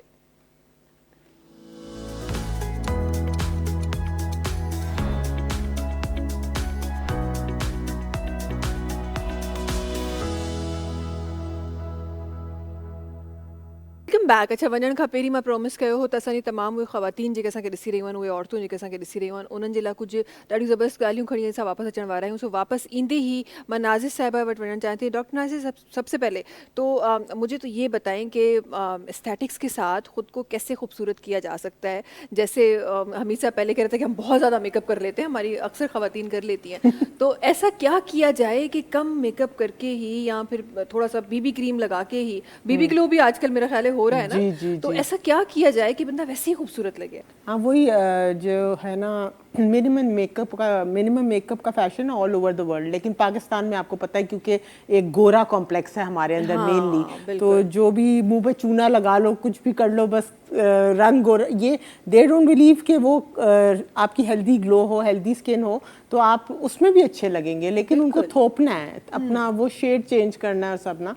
तो उसके लिए खैर ईद से पहले काफ़ी रश होता है, लेडीज़ जो है वो हाइड्रा फेशियल करा रही हैं, और अगर हाइड्रा फेशियल की भी डिफरेंट टाइप्स है according to the skin type. फिर उसके बाद बीबी ग्लो आ गया। बीबी ग्लो में भी ये है कि आप स्किन की सिर्फ अपर लेयर के अंदर जो है वो according to your skin you know tone, हम उससे वो कर देते हैं, जैसे 2 टोन स्किन हो जाती है धूप की वजह से, और बहुत सारी ख़वातीन को मसाइल हो जाते हैं, तो वो बीबी ग्लो जो है वो इवन कर देता है। ठीक है, हम उस स्किन की सबसे अपर लेयर के अंदर बिल्कुल नैनो नीडलिंग से उसको कर देते हैं, और वो रहता है फिर थोड़े टाइम तक रहता है, उसके बाद इट गोज अवे। वो बिल्कुल परमानेंट मेकअप नहीं है, जैसे टैटू की तरह नहीं है। टैटू इज डीप और बीबी ग्लो थोड़ा सा सुपरफिशियल होता है। बीबी ग्लो करा रही हैं ख़वातीन बहुत ज़्यादा, और ये हाइड्रा फेशियल करा रही हैं। जिनको एक्नी वगैरह का प्रॉब्लम है, स्कारिंग वगैरह है, वो पीआरपी की तरफ जाते हैं, प्लेटलेट रिच प्लाज्मा या मीज़ोथेरेपी माइक्रो नीडलिंग से। फिर वो क्या कहते हैं, इंजेक्ट जो हम करते हैं, क्या कहते हैं, ब्लड लेके, वो आपने सुना होगा आजकल तो बड़ा इन हुआ है बालों के लिए भी और स्किन के लिए भी, कि हम आपका ही ब्लड लेंगे। ठीक है, जैसे आप लेबॉर्ट्री में जाते हैं, आप ब्लड देते हैं, उतना ब्लड हमने लिया, फिर हम उसको मशीन के अंदर प्रोसेस करेंगे और ब्लड सेल्स जो हैं वो डिस्कार्ड कर देंगे, और जो प्लाज्मा है वो हम लेके इंजेक्ट करेंगे उसको। आपके अगर हेयर फॉल का प्रॉब्लम है तो बालों में करेंगे, स्किन का प्रॉब्लम है तो स्किन की रीजेवनेशन और रीजनरेशन होगी, स्किन पे करेंगे। तो वो, और हम सेल्स डिस्कार्ड कर देते हैं, और प्लेटलेट्स रिच प्लाज्मा हम वो करते हैं। प्लेटलेट्स का जो है वो बहुत सारे बेनिफिट्स हैं, जैसे कि रीजनरेशन, रिजुविनेशन, और स्किन के जिससे एंटी एजिंग वगैरह ये सब, तो वो सारे बेनिफिट्स ये आजकल लोग बहुत करा रहे हैं। सही, और मैंने तो सुना था कि कोई परमानेंट मेकअप भी कोई चीज़ है, परमानेंट मेकअप भी है, बालों के लिए भी है, आईब्रोज के लिए भी है। आपको पता है वो जो है, जो टैटू की तरह जो होता है ना, उस तरह आप आईब्रोज पे करा लेते हो, और बालों पे भी, जैसे आपके हेयर लाइन कहीं से वो हो गई है, पीछे हो गई है कुछ, तो उस पर भी लोग करा रहे हैं। मैं तो नहीं करती, मेरे पास दूसरी आती हैं वो करती हैं ये। सही, तो तो ये सारी चीज़ें आप ईद से बहुत पहले कुछ अब तो करा हाँ, सकते हैं। हाँ, अच्छा, ये हम फेस की तो बात कर रहे हैं, ये जो हैंड्स और फीट्स को हम ज़रा इग्नोर कर लेते हैं हमेशा, हमारा ये मसला है, उसको कैसे सही रखा जाए? अक्सर काफ़ी ख़वातीन को काफ़ी सारे इश्यूज भी होते हैं कि स्किन तो, फेस तो शाइन कर रहा होता है क्योंकि हमने वो काफ़ी सारी चीज़ें कराई भी होती है फेस पे, लेकिन हाथ और पैर जो है ना वो ज़रा असलियत बता रहे होते हैं। तो उसका क्या किया जाए? किसी का असलियत देख के उसके पैर अच्छा, कभी कभार ऐसा भी होता है, ये जरा मैं यहाँ पे या भी ॻाल्हि में शामिल कंदी आहियां, कॾहिं कॾहिं ईअं बि थींदो आहे त पेरनि ते कॾहिं कॾहिं घटि लाइट हूंदी आहे त असां वरी कॉमेंट्स बि ईंदा आहिनि त अदी पेरनि ते बि मेकअप करा, कीअं चयोसि त लाइट पूरी कोन्हे पेरनि ते। इन में महेश भाई जी ॻाल्हि रखंदुसि त माण्हू खे केरु सुञाणो आहे न, उनजे फेस या मुंहं खां या उनजे कपिड़े तां नथा सुञाणे सघो। जॾहिं उहो ॻाल्हाईंदो, उनजो ॻाल्हि ॿोल थींदी, उन मां माण्हू जी असलियत जी ख़बर पवंदी, उनजी ॻाल्हाइण मां उनजी ख़ानदानी आहे नाहे ख़ानदानी, अॼुकल्ह ख़बर ई कोन थी पए केरु ख़ानदानी आहे केरु नाहे, उहो त पतो कोन थो पए। ऐं कपाल लटा त माण्हू हर को पाए थो छॾे, हार सिंगार बि सभु करे छॾे थो, उन में माण्हू जी सुञाणप मेकअप वांगुरु लिकी वई आहे लिकी वेंदी ऐं आहे, माण्हू जॾहिं वञी बिल्कुलु। उनजे बावजूदि भले इहो सभु कुझु करे हा। पर जॾहिं ॻाल्हाईंदो आहे त उनजो पंहिंजी असरत साम्हूं अचो वञे त हाँ। उनजी केतिरी लेवल आहे। हाँ, सो उन ते भी असांखे कम करणो है। अच्छा, हाथों और पैरों की बात कर रहे थे हम। उसके लिए लोग जो है वो पीलिंग वगैरह कराते हैं, केमिकल पीलिंग हमारे पास है, उससे हम पील वगैरह करते हैं तो आपकी स्किन जो है वो एक्सफोलिएशन हो जाती है, डेड स्किन निकल जाती है, तो उसके बाद जो है आपकी अच्छी वाली स्किन जो है नीचे से, आई वोंट से गोरी स्किन बट अच्छी वाली skin, स्किन, हेल्दी स्किन जो है वो अनकवर हो जाती है आपकी। सही। तो ये हम कर रहे हैं। ठीक क्योंकि है। वो कहते हैं ना किसी की वो कहते हैं ना आपके हाथ और आपके पैर आपकी पर्सनालिटी के बारे में बहुत कुछ बताते हैं, क्योंकि बताते मुंह हैं, पे तो true। हर कोई साफ कर लेते, धो लेता है और मेकअप थोप लेता है, लेकिन हाथों और पैरों को ग्रूम मतलब आप इग्नोर कर देते हैं। हाँ। और हाथों से भी कहते हैं कि हाथों की तो पूरी एक साइंस है ना, अगर उसको आप पढ़ें कि वो उससे पर्सनालिटी का बहुत पता चलता है आपको, जी, जी। शेप से, उससे। या हार्ड वर्किंग बंदा होगा तो उसके हाथ, मैं तो लोगों के हाथ देखती हूँ ना, मैं सोचती हूँ बड़ा हार्ड वर्किंग है भाई, क्योंकि हाथ देखती बोलती हूँ बड़ा ये लग्जरी लाइफ स्टाइल का Luxury वो life गुजार रहे है। हैं, ये हाँ। आर्टिस्ट है, आर्टिस्ट के हाथ जो है वो एक अलग टाइप के हैं, और हाँ। ये सबके अलग अलग एक वो है। सही सही। अच्छा, ये सारी चीज़ें जो तमाम हमारे पास एस्थेटिक्स हो रहे हैं और लोग करा रहे हैं, और एक ट्रेंड है मुझे लगता है जो चल पड़ा है। हम पहले हमारा एक सैलून का हमारा राज होता था, उसके बाद फिर हम जब आप जैसे एस्थेटिशियन हमारे पास आए तो एस्थेटिक्स का एक राज है जो इस वक्त चल रहा है मार्केट में, और लोग कोशिश ये करते हैं कि हम बजाय जो हम सैलून जाएं हम यहाँ चले जाएं। जिस तरह आपने हाइड्रोफेशियल की बात की, ये नॉर्मल सैलून्स में भी हो रहा है, लेकिन हम प्रेफर करते हैं कि अगर अफोर्ड हम कर सकते हैं तो तो हम डॉक्टर यहाँ के पास जाएं। बिल्कुल। तो मुझे ज़रा ये बताएं कि ये जितनी चीज़ें हम करा रहे हैं, उससे बचपन में ऐसे ही सुना हुआ था कि जितना ज़्यादा आप अपनी स्किन के साथ एक्सपेरिमेंट्स करते हैं उतना ज़्यादा आपको उसकी फिर और आगे और ख्याल रखना पड़ता है। क्या वाकई ऐसा ही है कि नुकसान भी हो रहा होता है इसके साथ साथ जो चीज़ें आपको रिजल्ट मिल रहे होते हैं? मेरे पास बहुत सारे लोग ऐसे आते हैं, वो कहते हैं हमारी नानी दादी तो कुछ भी नहीं करती थी, हमारी नानी दादी तो बस बेसन से मुंह धो लेती थी, ये कर लेती थी, तो अब हम इतना कुछ कराएं, ये वो, अब इतनी सारी चीज़ें आ गई। तो मैं ये बोलती हूँ आपकी नानी दादी के ज़माने में इतना स्ट्रेस था, इतना पोल्यूशन था, इतनी डाइट जिसे कहते हैं ना अनहेल्दी डाइट, और ये लाइफस्टाइल था जब नहीं था ना, तो इससे फाइट करने के लिए भी हमको इतना सन भी नहीं था, ओजोन के अंदर जो इतना बड़ा सुराख हो गया, कितनी अल्ट्रावायलेट रेडिएशंस आ रही हैं। अल्ट्रावायलेट रेडिएशन, सनब्लॉक सिर्फ एस्थेटिकली नहीं बोल रही मैं कि आप काले हो जाएंगे, आपको स्किन कैंसर भी वो कॉज कर रहा है, ठीक है। अगर आप अल्ट्रावायलेट रेज इतनी खतरनाक हैं, अल्ट्रावायलेट रेज ए बी, कि वो आपको कैंसर कॉज कर रही है। कितना बढ़ गया है कैंसर और हर चीज़, क्योंकि लोग नहीं अपने आप को प्रोटेक्ट करते ना। लोग कहते हैं छोड़ो हम नहीं लगाते सनब्लॉक, आदमी तो स्पेशली हमारे यहाँ के, नहीं भाई हम क्यों मुंह पे लगाएं क्रीम और ये वो, हम बस मुंह धो लेते हैं। लेकिन सनब्लॉक बहुत ज़रूरी है, और अब तो आदमियों में भी इतनी अवेयरनेस आ गई है कि वो हाइड्राफेशियल भी करा रहे हैं, PRP भी करा रहे हैं। मेरे साथ एक जिम में आते थे क्लब में, माशाल्लाह से 50+, उनके दोस्त जो हैं वो बुढ़े लगते हैं और वो PRP वगैरह कराते हैं और अपने आप को फिट रखा हुआ, तो यू लुक सो यंग। तो मतलब वही बात है ना कि आप जितना अपने ऊपर वो करोगे, मेहनत करोगे, एफर्ट लगाओगे, उतनी आपको रिजल्ट्स मिलेंगे। नहीं तो आप फिर नानी दादी की तरह आप 50 में 70 के लगेंगे और कुछ और ज़्यादा कुछ नहीं होगा, बस इतना ही होगा। अच्छा, इन सां गॾोगॾु ही त हिकु अहिड़ियूं शयूं आहिनि जेके ज़िंदगी जूं गॾोगॾु हलंदियूं ही रहंदियूं आहिनि। ऐं असां हिकु जेको एस्थेटिक हिकु दुनिया आहे जेका आई आहे, न सिर्फ़ु मेकअप में, ॿियनि शयुनि में बि असांजो राज करे रही आहे, पर उन सां गॾोगॾु अॼु बि असां वटि अहिड़ा माण्हू आहिनि जेके घरेलू टोटकनि ते वधीक बिलीव कंदा आहिनि। अॼु बि असां वटि इन तरीक़े जूं शयूं थी रहियूं आहिनि। सो हर कंहिंजी पंहिंजी ख़ैर नेचर आहे, पर जेको बि कयो ज़रूरु इहो सोचे सम्झे ऐं स्पेसिफिकली जॾहिं बि तव्हां कंहिं केमिकल ट्रीटेड शइ ॾांहुं था वञो त मुंहिंजी रिकमेंडेशन हमेशह इहा हूंदी आहे त ज़रूरु कंहिं डॉक्टर सां कंसल्ट कयो।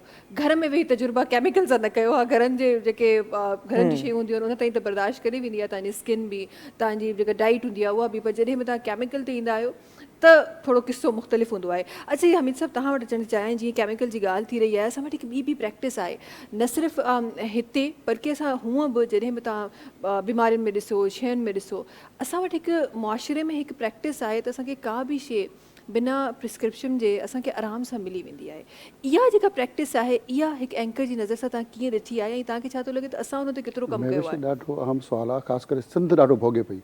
सिंध जा नंढा जेके असांजा शहर आहिनि, उहे ॿारनि जा नंढा शहर, कराची खां जेके अॻिते असां हैदराबाद खां अॻियां वधूं था, त जेको कंटिन्यू जामशोरे खां कश्मीर ऐं ओबाड़े ताईं जेका सूरत हाल आहे न, उहा ॾाढी ख़ौफ़नाक आहे। उते हिकु त तव्हांखे नकली दवाऊं मिलंदियूं, नकली तव्हांखे लिपस्टिक खां वेंदे तव्हांखे क्रीमूं मिलंदियूं, ऐं माण्हू ख़ूबसूरत थियण जूं गोरे थियण जूं जेके उहे क्रीमूं अहिड़ियूं वणंदा नकुली जेके पंजाब जी या मुख़्तलिफ़ नकुली घरनि मां ठही उहे तव्हांखे पंहिंजो लेबल हणी माण्हू खे ख़बर आहे त कहिड़ी ओरिजिनल शइ आहे उहो कंहिं बि पाड़े जी दुकान तां वठी आयो उते खट मिले खां वेंदे तव्हांखे मेडिसन सभु नकुली मिलंदी ऐं ॻोठनि जे माण्हुनि खे नॉलेज कोन्हे शौर कोन्हे उहो भले असां ॿुधायूं बि कयूं था पर उहा सस्ती थी पए छाकाणि त माण्हू वटि गुरबत आहे गुरबत जे करे उहो माण्हू अज़ाब में आहिनि तव्हां सुर्खी पाउडर क्रीम जेको बि आहे उहो जॾहिं सभु 2 नंबर शयूं जा 4 2 नंबर खां बि कमु टपी 10 नंबर शयूं तव्हां जॾहिं मुंहं ते मायूं असांजूं औरतूं हणनि थियूं उन्हनि खे मुख़्तलिफ़ स्किन प्रॉब्लम्स आहिनि न हुन वटि अफोर्डिंग आहे न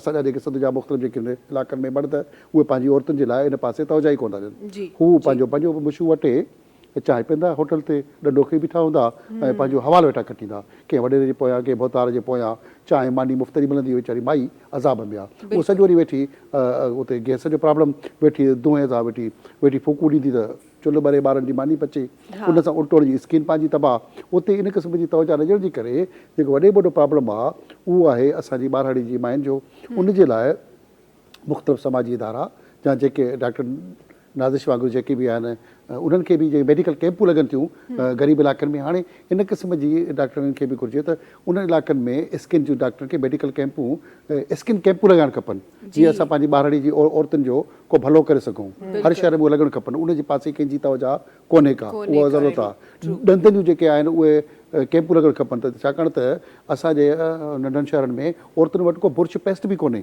उहे चारियूं निम जो वण मां कढी को उन में भई कंदियूं ॾंदण करे पंहिंजो गुज़ारो कनि थियूं असां वटि 50% अहिड़ो रेशो बि मौजूदु आहे जेकॾहिं को आहे बुर्श आहे त बुर्श हर 2 महीने तव्हांखे महीने में चेंज करिणो आहे उहो साल साॻियो बुर्श पियो हलाइबो छाकाणि हलाइबो उहो पियो हलंदो हिकिड़ी साॻी पेस्ट आहे उहा जरासीम में कंहिं वॉशरूम में पई आहे हैंड वॉश जो रुझान कोन्हे असां वटि अजीब क़िस्म जो हिकिड़ो साबुण भित ते पियो आहे उतां माण्हू वेठा पंहिंजा हथ पियो साफ़ु कंदो सभु जा जरासीम पिया ईंदा जरासीम खे असां मले वरी पंहिंजे मुंहं खे पिया हणंदा उहे कंदा साबुण हिकिड़ो ई आहे असांजी फैमिली जे लाइ जेकी गुरबत आहे उहा किथां माण्हू खे फेस धोइणु ॾींदी किथां पाण खे मेकअप करणु ॾींदी उहा किथां उहे सहूलियतूं पैदा कंदियूं इहो जेको वॾो प्रॉब्लम आहे उन ते त सम्झो त जेतिरो बि मातम कजे जेतिरो हुजे उहो घटि आहे नकली कंपनियुनि ते जेके आहिनि इदारा उन्हनि खे ख़तमु करण जे लाइ उहे त पैसा वठी करप्शन करे ऐं पंहिंजो धंधो दाड़ी करे उन्हनि ते त कोई एक्शन ई कोन था खणनि खाइण पीअण खां वेंदे बिस्किट खां वेंदे खट मिलण ताईं दवाऊं केमिकल सभु केमिकल मिलियल शयूं आहिनि असां वटि हाणे खीर ॿियो जेके ॾही तव्हांखे सभु केमिकल मिलंदियूं भाॼियूं जेके बि मिलनि थियूं जेकी ग़िज़ा आहे उहा सॼी केमिकल आहे उनजे बावजूदि देसी टोटका जेके आहिनि उहे नेचुरल आहिनि असांजी औरतूं उनजे बावजूदि देसी टोटकनि सां पंहिंजो पाण जा फेस बचाइनि थियूं पंहिंजी वजूद बचाइनि थियूं पंहिंजी जेके उनजी ख़ूबसूरती जेकी बि उहा नेचुरल उहो घणो आहे असांजे नंढनि शहर में एॾा पार्लर्स बि कोन्हनि उहे सहूलियतूं बि कोन्हनि हिन क़िस्म जूं चहिरे जूं ॾंदनि जूं वारनि जूं हिन सभिनी क़िस्म जूं स्किन डॉक्टर बि कोन्हनि उनजे बावजूदि नंढनि शहरनि में सभु जेको बचाव आहे अॼु बि उहे नंढा नंढा टोटका उहे घरनि में जेके थियनि था ॿियो जेको अॼुकल्ह सोशल मीडिया या खोड़ सारा टोटका माण्हू ते पाण ते इस्तेमालु करे नकुली वरी पंहिंजे लाइ नओं अज़ाब बि बणिया आहिनि सोशल मीडिया ते जेतिरा नकुली टोटका था अचनि उहे बेताज आहिनि हिते माण्हू पैसनि कमाइण लाइ माण्हू खे नकुली टोटका ॾेई पंहिंजा यूट्यूब ते इन ते टिकटॉक ठाहे ऐं माण्हुनि जी वरी ज़िंदगियूं अजीरन बणाई वई आहे उहो हिकिड़ो अज़ाब आहे उहो उन खां बचणु खपे सिंध जी जेका बाशोर औरत आहे उहे कोई जेके परफेक्ट जेके इदारा आहिनि उन्हनि जी ॻाल्हि मां टोटकनि मां उन्हनि मां परफेक्ट माण्हुनि मां ॻाल्हि सिखनि न के उबतनि सुबतनि टोटकनि सां पंहिंजी ज़िंदगीअ खे या पंहिंजी ख़ूबसूरती खे वधीक अज़ाब न कनि था खोड़ सारा अहिड़ा ॾिठा हूंदा त घणा ॿार अहिड़े क़िस्म जी नकुली दवाउनि जे इस्तेमाल जे करे या नकुली फेस क्रीम जे करे नंढा ॿार मासूम ॿार उनखे का आइस्क्रीम ऐं क्रीम सम्झी खाई मरी विया आहिनि असां अहिड़ा खोड़ सारा अहिड़ा वाक़िया बि आया आहिनि हाणे उन ते को सही अमल जी शौरी ज़रूरत जेके असांजा ख़ासि करे मर्द आहिनि उन्हनि खे घुरिजे त पंहिंजी ख़वातीन जी ख़ूबसूरती जे लाइ उन्हनि जे लाइ बहितरु उपाउ वठणु खपे उन्हनि ते तवजा ॾियणु खपे होॾे होॾे जेको घुमंदा फिरंदा उन बजाए पंहिंजी ख़वातीन ते तवजा ॾियण खे ख़ूबसूरत करण जे लाइ ऐं कोशिशूं वठनि बिल्कुलु अच्छा हमीद साहब मां हिकिड़ी ॻाल्हि जेका मां शामिलु करणु चाहियां थी हिते तव्हां जीअं चयो त यूट्यूब ते या सोशल मीडिया ते हिकु ॿियो असां वटि ट्रेंड आहे त असां ख़बर न आहे छो अगरि असां का टी वी ते सोशल मीडिया ते कंहिं इश्तिहार में को अख़बार में असां का ॾिसंदा आहियूं कंहिं माण्हू खे का शइ इंडोर्स करे छॾी असां चवंदा आहियूं जी हिन खां वधीक त सुठी का शइ थी नथी सघे चाहे उहा खाधे जी शइ हुजे स्किन ते हणण जी शइ हुजे इस्तेमालु करण जी शइ हुजे या ॿियो कोई न फर्नीचर हुजे कुझु बि हुजे पर असांखे जॾहिं लॻंदो आहे त ख़ूबसूरती सां इंडोर्स थियल आहे हिन माण्हू इंडोर्स कयो आहे त इन जो मतिलबु इहा शइ सही हूंदी ज़िंदगी में कॾहिं तव्हां बि स्क्रीन फेस आहियो ज़ाहिर आहे ज़बरदस्त तव्हांजा लफ़्ज़ असांजे नाज़रीन ताईं पहुचंदा आहिनि कॾहिं अहिड़े के माण्हू तव्हांखे अप्रोच कयो की जेको इंडोर्समेंट करण जे लाइ दिलि न चवंदी हुजे ऐं करिणो पियो हुजे का अहिड़ी शइ इंडोर्स? त माण्हू खोड़ सारा मूंसां बि टकराइबा आहिनि जेके इश्तिहार ॾियनि था, इश्तिहारनि ते आउं यकीन न कंदो आहियां, मूंखे कॾहिं बि को ट्रस्ट कोन्हे को कहता छा इश्तिहार मुंहिंजे बि इर्द गिर्द आउं उनजी ॻाल्हि बि कंदो आहियां, पर मूंखे उन ते केतिरी बि ट्रस्ट कोन्हे। 90% इश्तिहार आहे सम्झां थो त उनजो मक़सदु सिर्फ़ु पब्लिसिटी वॾी करण जो आहे, त उहो पंहिंजी ॾेखाव करे थो। बाक़ी जेके 10% आहिनि रियल इश्तिहारात वारा बि मौजूदु आहिनि, पर जेको घणो असां उन इश्तिहार ते या कंहिं सेलिब्रिटी खे अची को बीहे थो त उहो चवंदो त मां फलाणो ब्रांड जेको आहे उहो इस्तेमालु करे इहा मुंहिंजी ख़ूबसूरती थी आहे, आउं सम्झंदो ई न आहे। उनजी पंहिंजो नेचुरल पन आहे, सूंहं के ब्रांड जे करे कोन्हे ईंदी, जेकी अव्हां ख़ूबसूरती आहे उहा अलाह जी तरफ़ आहे, उहे कंहिं मेकअप सुर्खी जे करे कोन्हे। ईअं हर कंहिंजी पंहिंजी पंहिंजी सूंहं आहे। हाणे इन मां सिर्फ़ु जेकॾहिं तव्हां या मां वेही पैसनि कमाइण जे लाइ कुझु सुठा पैसा मिलनि था ऐं कंहिं ब्रांड जो नालो खणा थो या खणी अव्हां खणो था, त उहो सिर्फ़ु असां वरी ॿिए जो बि खणूं था, टे जो बि खणूं था, इहो सिलसिलो असांजो हलंदो रहंदो आहे। उहो सिर्फ़ु असांजो पैसनि कमाइण जो धंधो हूंदो आहे, असांजो हिकिड़ो रोज़गार आहे, उहो उनजी पराए ब्रांड जी वाह वाह कंदासीं, पजराई कंदासीं, पर पाण उहो अमल न कंदासीं। असां कॾहिं बि पाण अमल न कयो आहे। असांखे को ब्रांड जी का बि शइ ॾिए थो, उहा ॻाल्हि करे पाण बि ॾिजंदा आहियूं त इहो करायो हुजे, पाण तजुर्बो न कयूं, पर ॿियनि खां तजुर्बा कराए असां ख़ुदि गुनाह जो कमु या ग़लति कमु करे वठंदा आहियूं। इहो असां हमेशह कयूं पिया आहियूं, बि अहिड़ा ग़लति कम कया हूंदा, उहा खां बि कया हूंदा, पर इहे जेके आहिनि इहे मां सम्झां थो कंहिं बि वरी हुन ब्रांड हुन इश्तिहार हलाइण लाइ TV चैनल हुजे, अख़बार हुजे, जेको सोशल मीडिया हुजे, उहो बि ज़रूरी आहे, छाकाणि त उहो ख़ुदि हिकिड़ो कमु आहे, बिज़नेस आहे। बिज़नेस में ॿिए बिज़नेस जे कारोबार खे हथी ॾियणु, प्रमोशन ॾियणु, इहो को लाज़मी मलज़ूम आहे, उन खां सवाइ को बि इदारो न हलंदो। उहो बि ज़रूरी आहे। पब्लिसिटी जे आसिरे ऐं नथो सम्झां त पंहिंजे मुंहं खे वरी वधीक को रंग बरंगी अछे खां कारो करे छॾिजे, कारे खे अछे करण चकर में चमड़ी साड़े छॾिजे, इहो न कजे। बिल्कुलु। सो तव्हांजे चवण जे मतिलबु आसान लफ़्ज़नि में तव्हांजे चवण जे मुताबिक़ त जेके इश्तिहार अचनि पिया उन ते यकीन न कजे, न कजे, बिल्कुलु न कजे। सुबुह सुबुह कुझु इश्तिहार पढ़िया। वक़्तु आहे ब्रेक जो, तव्हां सां मुलाक़ात कयूं था नंढी कमर्शियल ब्रेक खां पोइ।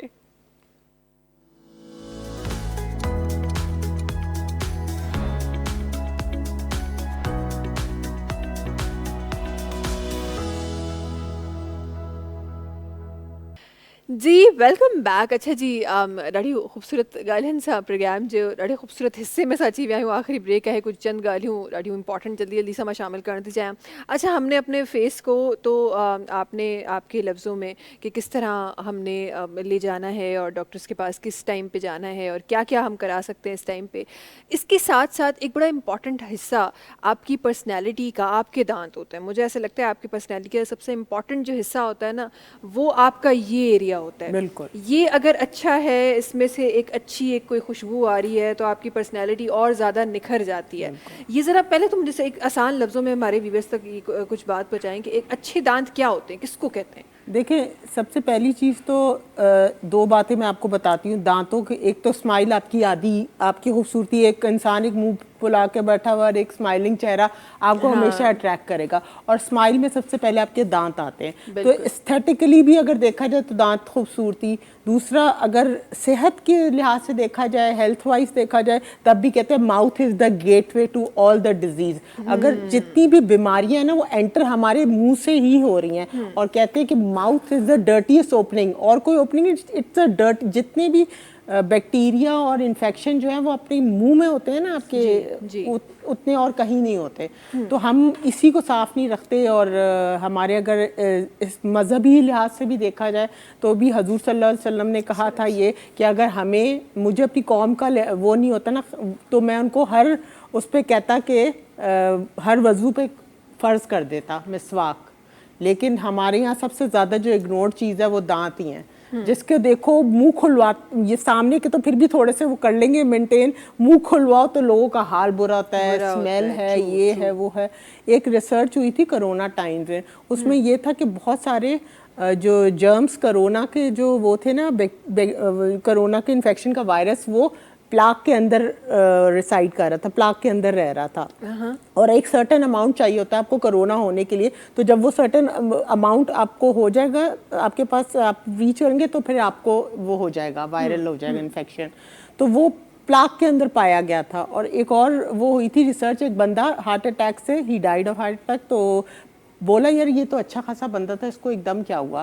तो जब पर वो इन्वेस्टिगेशन हुई तो पता चला प्लाक के अंदर जो है वो बैक्टीरिया था, जिसने जाके उसकी हार्ट की वॉल्व को वो किया और वो जो है उसको पता नहीं चला, ही पास्ट अवे।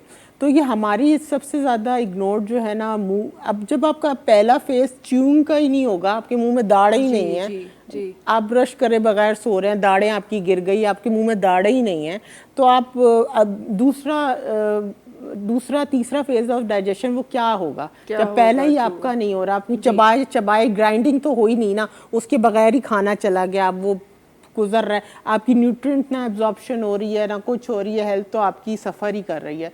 तो और दूसरी बात ये कि मैं हमारे यहाँ लोगों का एक और गलत बहुत बड़ा कॉन्सेप्ट जो है वो ये है कि दांतों की क्लीनिंग कराने से ना हमारे दांत खराब हो जाते हैं, हमारे दांत हिलना शुरू हो जाएंगे, हिल जाते हैं। अभी मेरे पास एक बच्ची आई, 21 साल की बच्ची थी, मैंने उसके दांत में पत्थर, मैंने लिटरली अंदर उसके दांतों के, कभी उसने स्केलिंग नहीं कराई थी, और उसके पत्थर, मतलब वो प्लाक जो है होता है ना, पहले तो सॉफ्ट होता है, उसके बाद वो कैल्सिफाई हो जाता है तो पत्थर बन जाता है। तो मैंने लिटरली उसके अल्ट्रासोनिक इंस्ट्रूमेंट होता है हमारे जो अल्ट्रासोनिक वेव से चलता है, हम उसको हाथ से नहीं चलाते, हम पैडल दबाते हैं, फिर वो चलता है, फिर उससे हम उसको रिमूव करते हैं। तो मैंने उसकी जब निकाली ना, तो वो भाई मेरे पत्थर निकल रहे हैं, मैंने कहा ये तुमने डायमंड जमा किए थे अपने मुंह में और ये डायमंड्स निकल रहे हैं। उसके बाद उसके दांत थोड़े से ऑब्वियसली वो पत्थर की वजह से जमे हुए थे, एक का दांत मूव भी करा है। मैंने कहा देखो तुम्हारी ये जो डेंटल हेल्थ है ना, तुम 21 साल की हो ना, लेकिन तुम्हारे 50 साल की से भी ज़्यादा तुम्हारे दांत जो है ना, वो 50 साल का बंदे के जो दांत होते हैं ना, उससे भी ज़्यादा तुम्हारे वो हुए हुए, बिकॉज गन जमा हो के बोन नीचे से रिजॉर्प्शन हो जाती है, फिर मसूड़े पीछे हट जाते हैं, फिर जड़ें जो हैं आपकी एक्सपोज हो जाती हैं, फिर कहते हैं हमें ठंडा गर्म लग रहा है। अब ठंडा गर्म तो लगेगा जब आपके मसूड़े पीछे हट गए, तो फिर दांत हिलते हैं, फिर कहते हैं हमारे तो दांत अच्छे खासे थे, गिर क्यों गए भाई? जब गन जमा हो के हड्डी ने जगह छोड़ दी तो वो तो निकल आएंगे। तो हमारे यहाँ बिल्कुल अवेयरनेस नहीं है, और साल में एक बार जो प्रोफेशनल क्लीनिंग होती है ना, लोग कहते हैं नहीं भी हम नहीं कराएंगे दांत हमारे, आप तो दांत हिला देंगी, हमारे दांत गिरा देंगी। अच्छा, कितनी एक्सपेंसिव होती है? अगर साल में एक बार की हम बात कर रहे हैं तो कितना कॉस्ट करती है? यार अगर देखा जाए तो अगर आपको एक प्रॉपर जिसमें कहते हैं ना प्रॉपर स्टरलाइज्ड, और उसमें आपको तो उसकी ऑब्वियसली कॉस्ट थोड़ी हाई होती है। अब आप एक गंदी जगह पे करा जाएंगी जहाँ पे ना स्टरलाइजेशन है, डिटोल में धो के डाल देंगे, तो वो एक अलग बात है।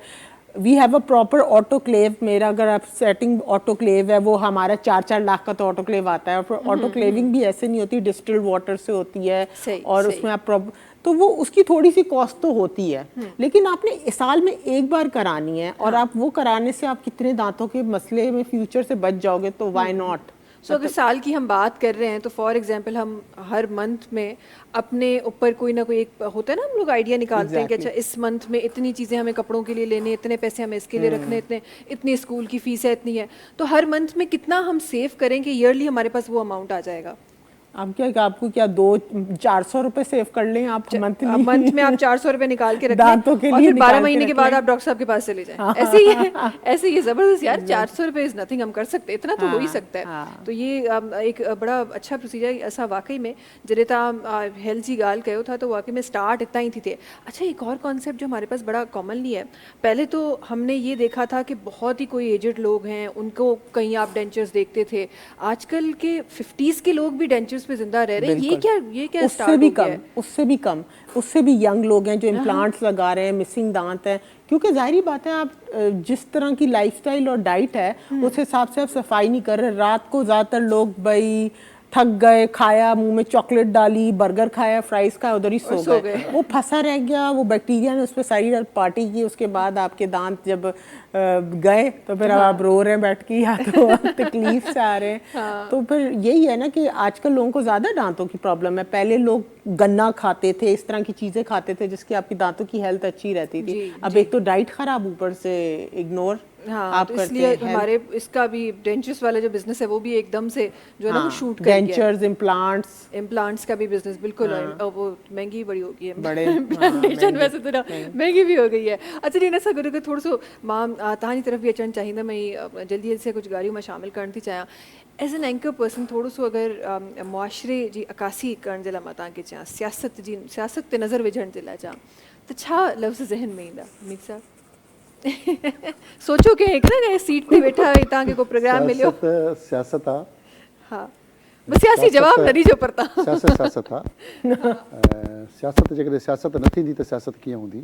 ऐं जेके बि हिन मुल्क में ख़ासि करे पंहिंजे मुल्क जी ॻाल्हि पियो कयां, उहा सियासत अजीब ग़रीब आहे। उहा हाणे ग़रीब थी वई आहे। ग़रीब थी विया आहिनि, अजीब अजीब बि कोन्हे रही। माज़ीअ में कंहिंखे सियासत सिंध जी या हिन मुल्क जी सम्झ में न ईंदी, हाणे बार बार सम्झे त कहिड़ी सियासत आहे, सियासतदान छा आहे, सियासतदान छा पियो करे, ऐं सियासतदान कहिड़ी बला आहे। सियासतदान हाणे सियासतदान बजाए ग़रीब सां गॾु 2200 सियासतदान बला बणिजी वियो आहे। बला बि ॿिनि मुंहं वारी बला, ख़तरनाक क़िस्म जी, कुझु नांग बला वांगुरु ॾंगीदड़। माण्हूअ खे पाकिस्तान जे अंदरि 2200 अहिड़ा सियासतदान मिलिया आहिनि जिन जो को धंधो कोन्हे, को कारोबार कोन्हे। धंधो सिर्फ़ु सियासत आहे। न उहो वॾेरो आहे, न सरमाएदार आहे, न बिज़नेसमैन आहे, न कारोबार आहे, कुझु बि कोन्हे। उन जे बावजूदि 2200 माण्हू हिते कोई 5000 सियासतदान आहिनि हिन मुल्क में जेके राज कनि पिया, जंहिंमें 2200 अहिड़ा आहिनि जंहिंजा सिर्फ़ु धंधो सियासत आहे। उहे सभिनी तरी हावी आहिनि। जेके उन में बाक़ी जेके 2300 सियासतदान आहिनि, जेके जिन 2300 में 1000 खनि सियासतदान बि आहिनि जेके मुल्क जे लाइ सोचनि था, मुल्क लाइ कुझु करणु चाहिनि था, पर करे कोन था सघनि। उनखे करणु ॾिनो वञे थो या उहो करे कोन था सघनि, या छा था करे सघनि, इहो अलॻि सुवालु आहे। इहो अलॻि हिकिड़ो टुको पेस आहे। पर जेके 2200 आहिनि जंहिंजो सियासत सिर्फ़ु धंधो आहे, उहे सभिनी ते हावी आहिनि। उहे जमहूरियत जे नाले ते, ॿिए कंहिंजे नाले ते दुकान बणिजी विया आहिनि। दुकान खां पोइ के इंडस्ट्री बणिजी विया आहिनि, के शॉपिंग मॉल बणिजी विया आहिनि। उहे खरबपति कीअं थिया, जॾहिं जेल में पवनि था, नए भई ॿिया इदारा उनखे ॿधनि था, पकड़नि था, वरी छुटी वञनि। प्ले बार्गेनिंग, पैसा, वरी ॾे वठि, वरी इदारा, असां सभु कुझु ख़ामोश, वरी उहे साॻियो ई इश्तिहार, वरी उहे साॻियो ई उनजी वाह वाह।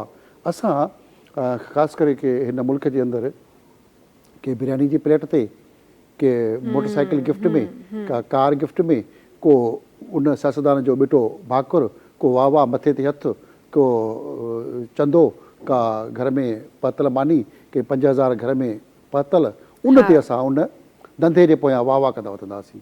उन 2200 जे पोयां वाह वाह वाह वाह वाह वाह। असां सम्झूं था त शायदि इहा वाह वाह कंदे कंदे असां पोइ ते धिक पाए पिया वञूं।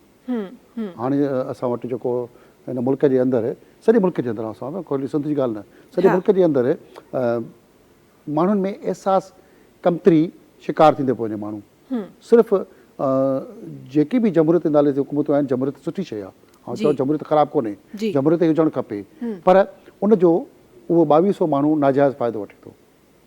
उहो माल बि कमाए थो, मिल्कियत बि ठाहे थो। उन सॼी मिल्कियत जो असां पुछाड़ो बि करण जा हक़दार न आहियूं। जेकॾहिं पुछाड़ो कंदासीं त उतां राजबाग मां कढिया वेंदासीं। वोट असांजो राजबाग जे नाले ते, फलाणे जे नाले ते, हुन जे नाले ते, उहो सॼो वोट असां ॾियूं था।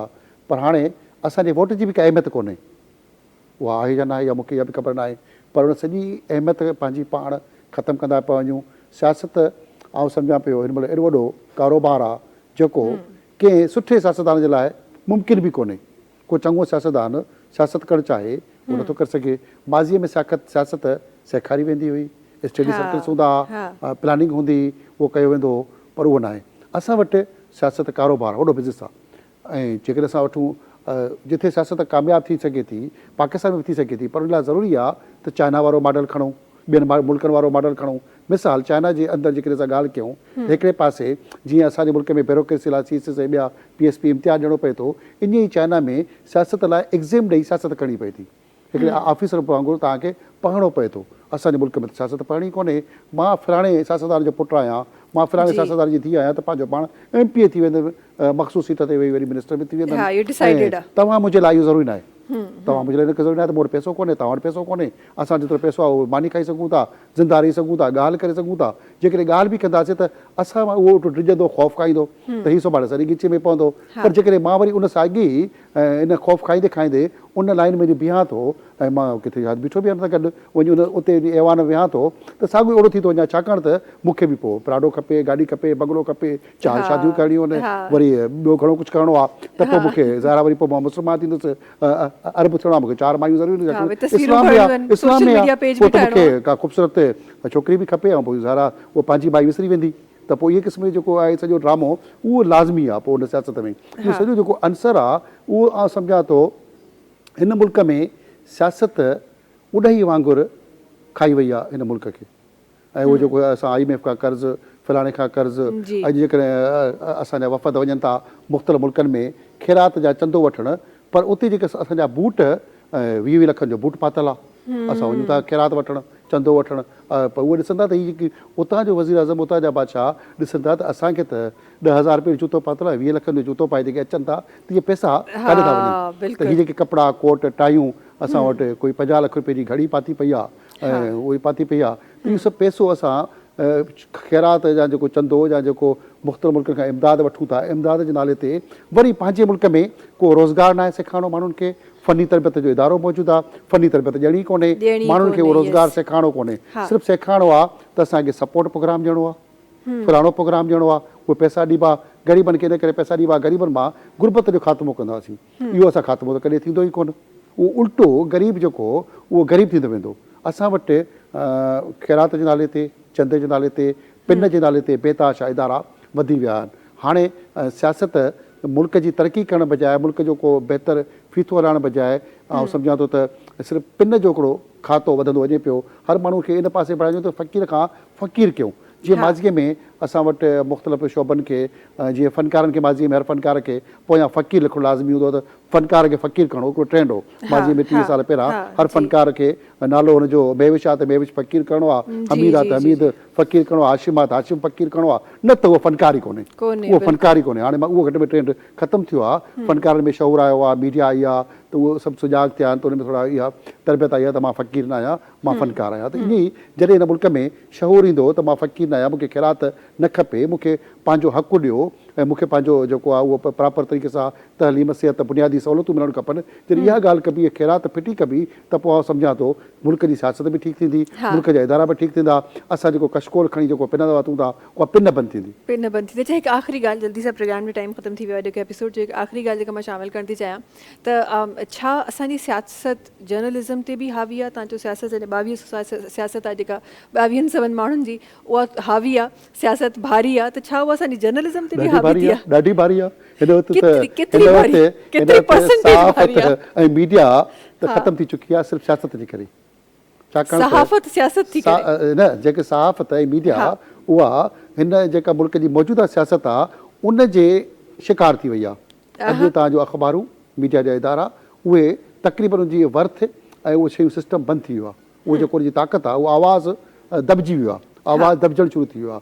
जेके तव्हांजा सुठा सहाफ़ी, मीडिया, ॿिया माण्हू, उन्हनि जो आवाज़ु उन सतह ते पहुचण बि आस्ते आस्ते बंदि थी, दॿजणु शुरू थी चुको आहे। 2200 सियासत आहे त पोइ मुंहिंजे ख़्याल में 22,000 सां वटि आहिनि, पर 22,000 जेके आहिनि जर्नलिस्ट आहिनि, उन्हनि जी गुरबत, उन्हनि जी माशी मसइला, उहे अॼु बि जेकॾहिं को सचाई जो आवाज़ु खणे थो त उहो घोटकी में कंहिं सहाफ़ी वांगुरु, सखर जे कंहिं सहाफ़ी वांगुरु मारियो वञे थो। अॼु हुकूमत ताज़ो हुनखे करोड़ रुपए जी मदद बि कई आहे। इहा मदद बजाए असां सहाफ़ियुनि जी, ॿियनि जी उनजी ट्रेनिंग्स कोन्हनि, तरबियत कोन्हे, ऐं मीडिया जे अंदरि अख़बारूं वधी वियूं, मीडिया वधी वई, सॼी वधी वई, पर मीडिया जे उन वर्कर जी, मीडिया जी उन सहाफ़ीअ जी उहा सघ माशी मज़बूती न आहे, ख़ासि करे हिन मुल्क जे अंदरि, पाकिस्तान जे अंदरि उन मीडिया जे वर्कर जी या मीडिया जे माण्हूअ जी उहा सघ कोन्हे। उन में वधि में जेको नुक़सानु ॾियण वारो बि उहो मीडिया जो माण्हू पाण आहे।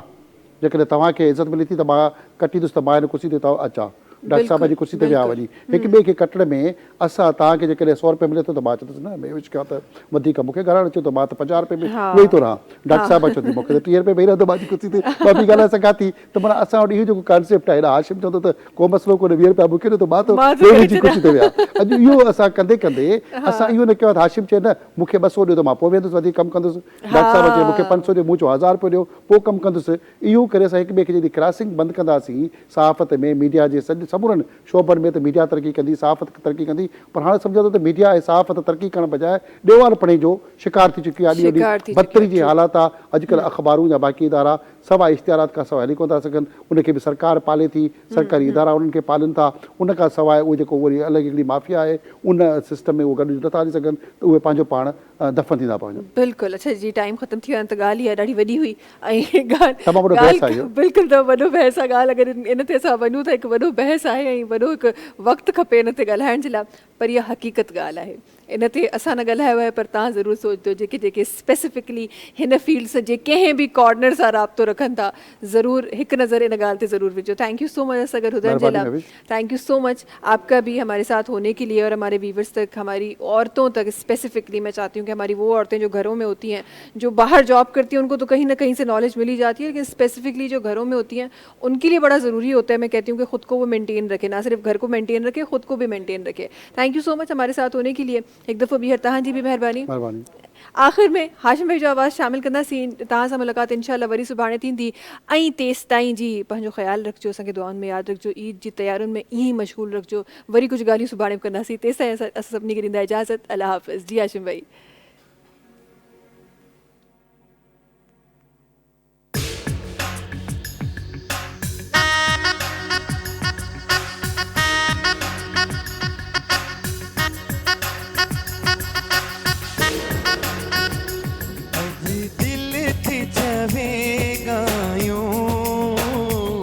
अज दिल थी चवेगा यूं, कुछ याद अथे याद नंढड़े लाए जो ॻाल्हियूं।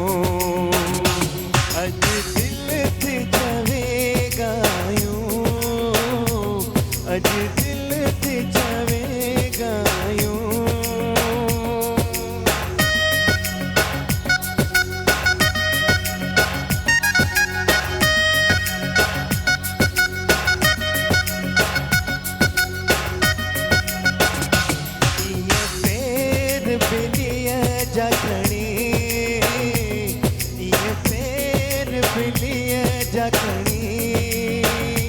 कुछ याद अथे याद कित कित खिच खिच के बणे।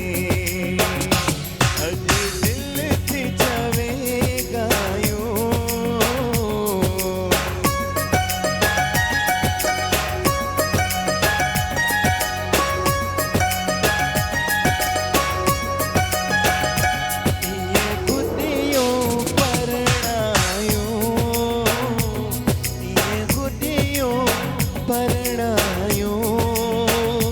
कुछ याद अथे याद सहरा लाडा गायूं। हो कुछ याद अथे याद सहरा लाडा गायूं।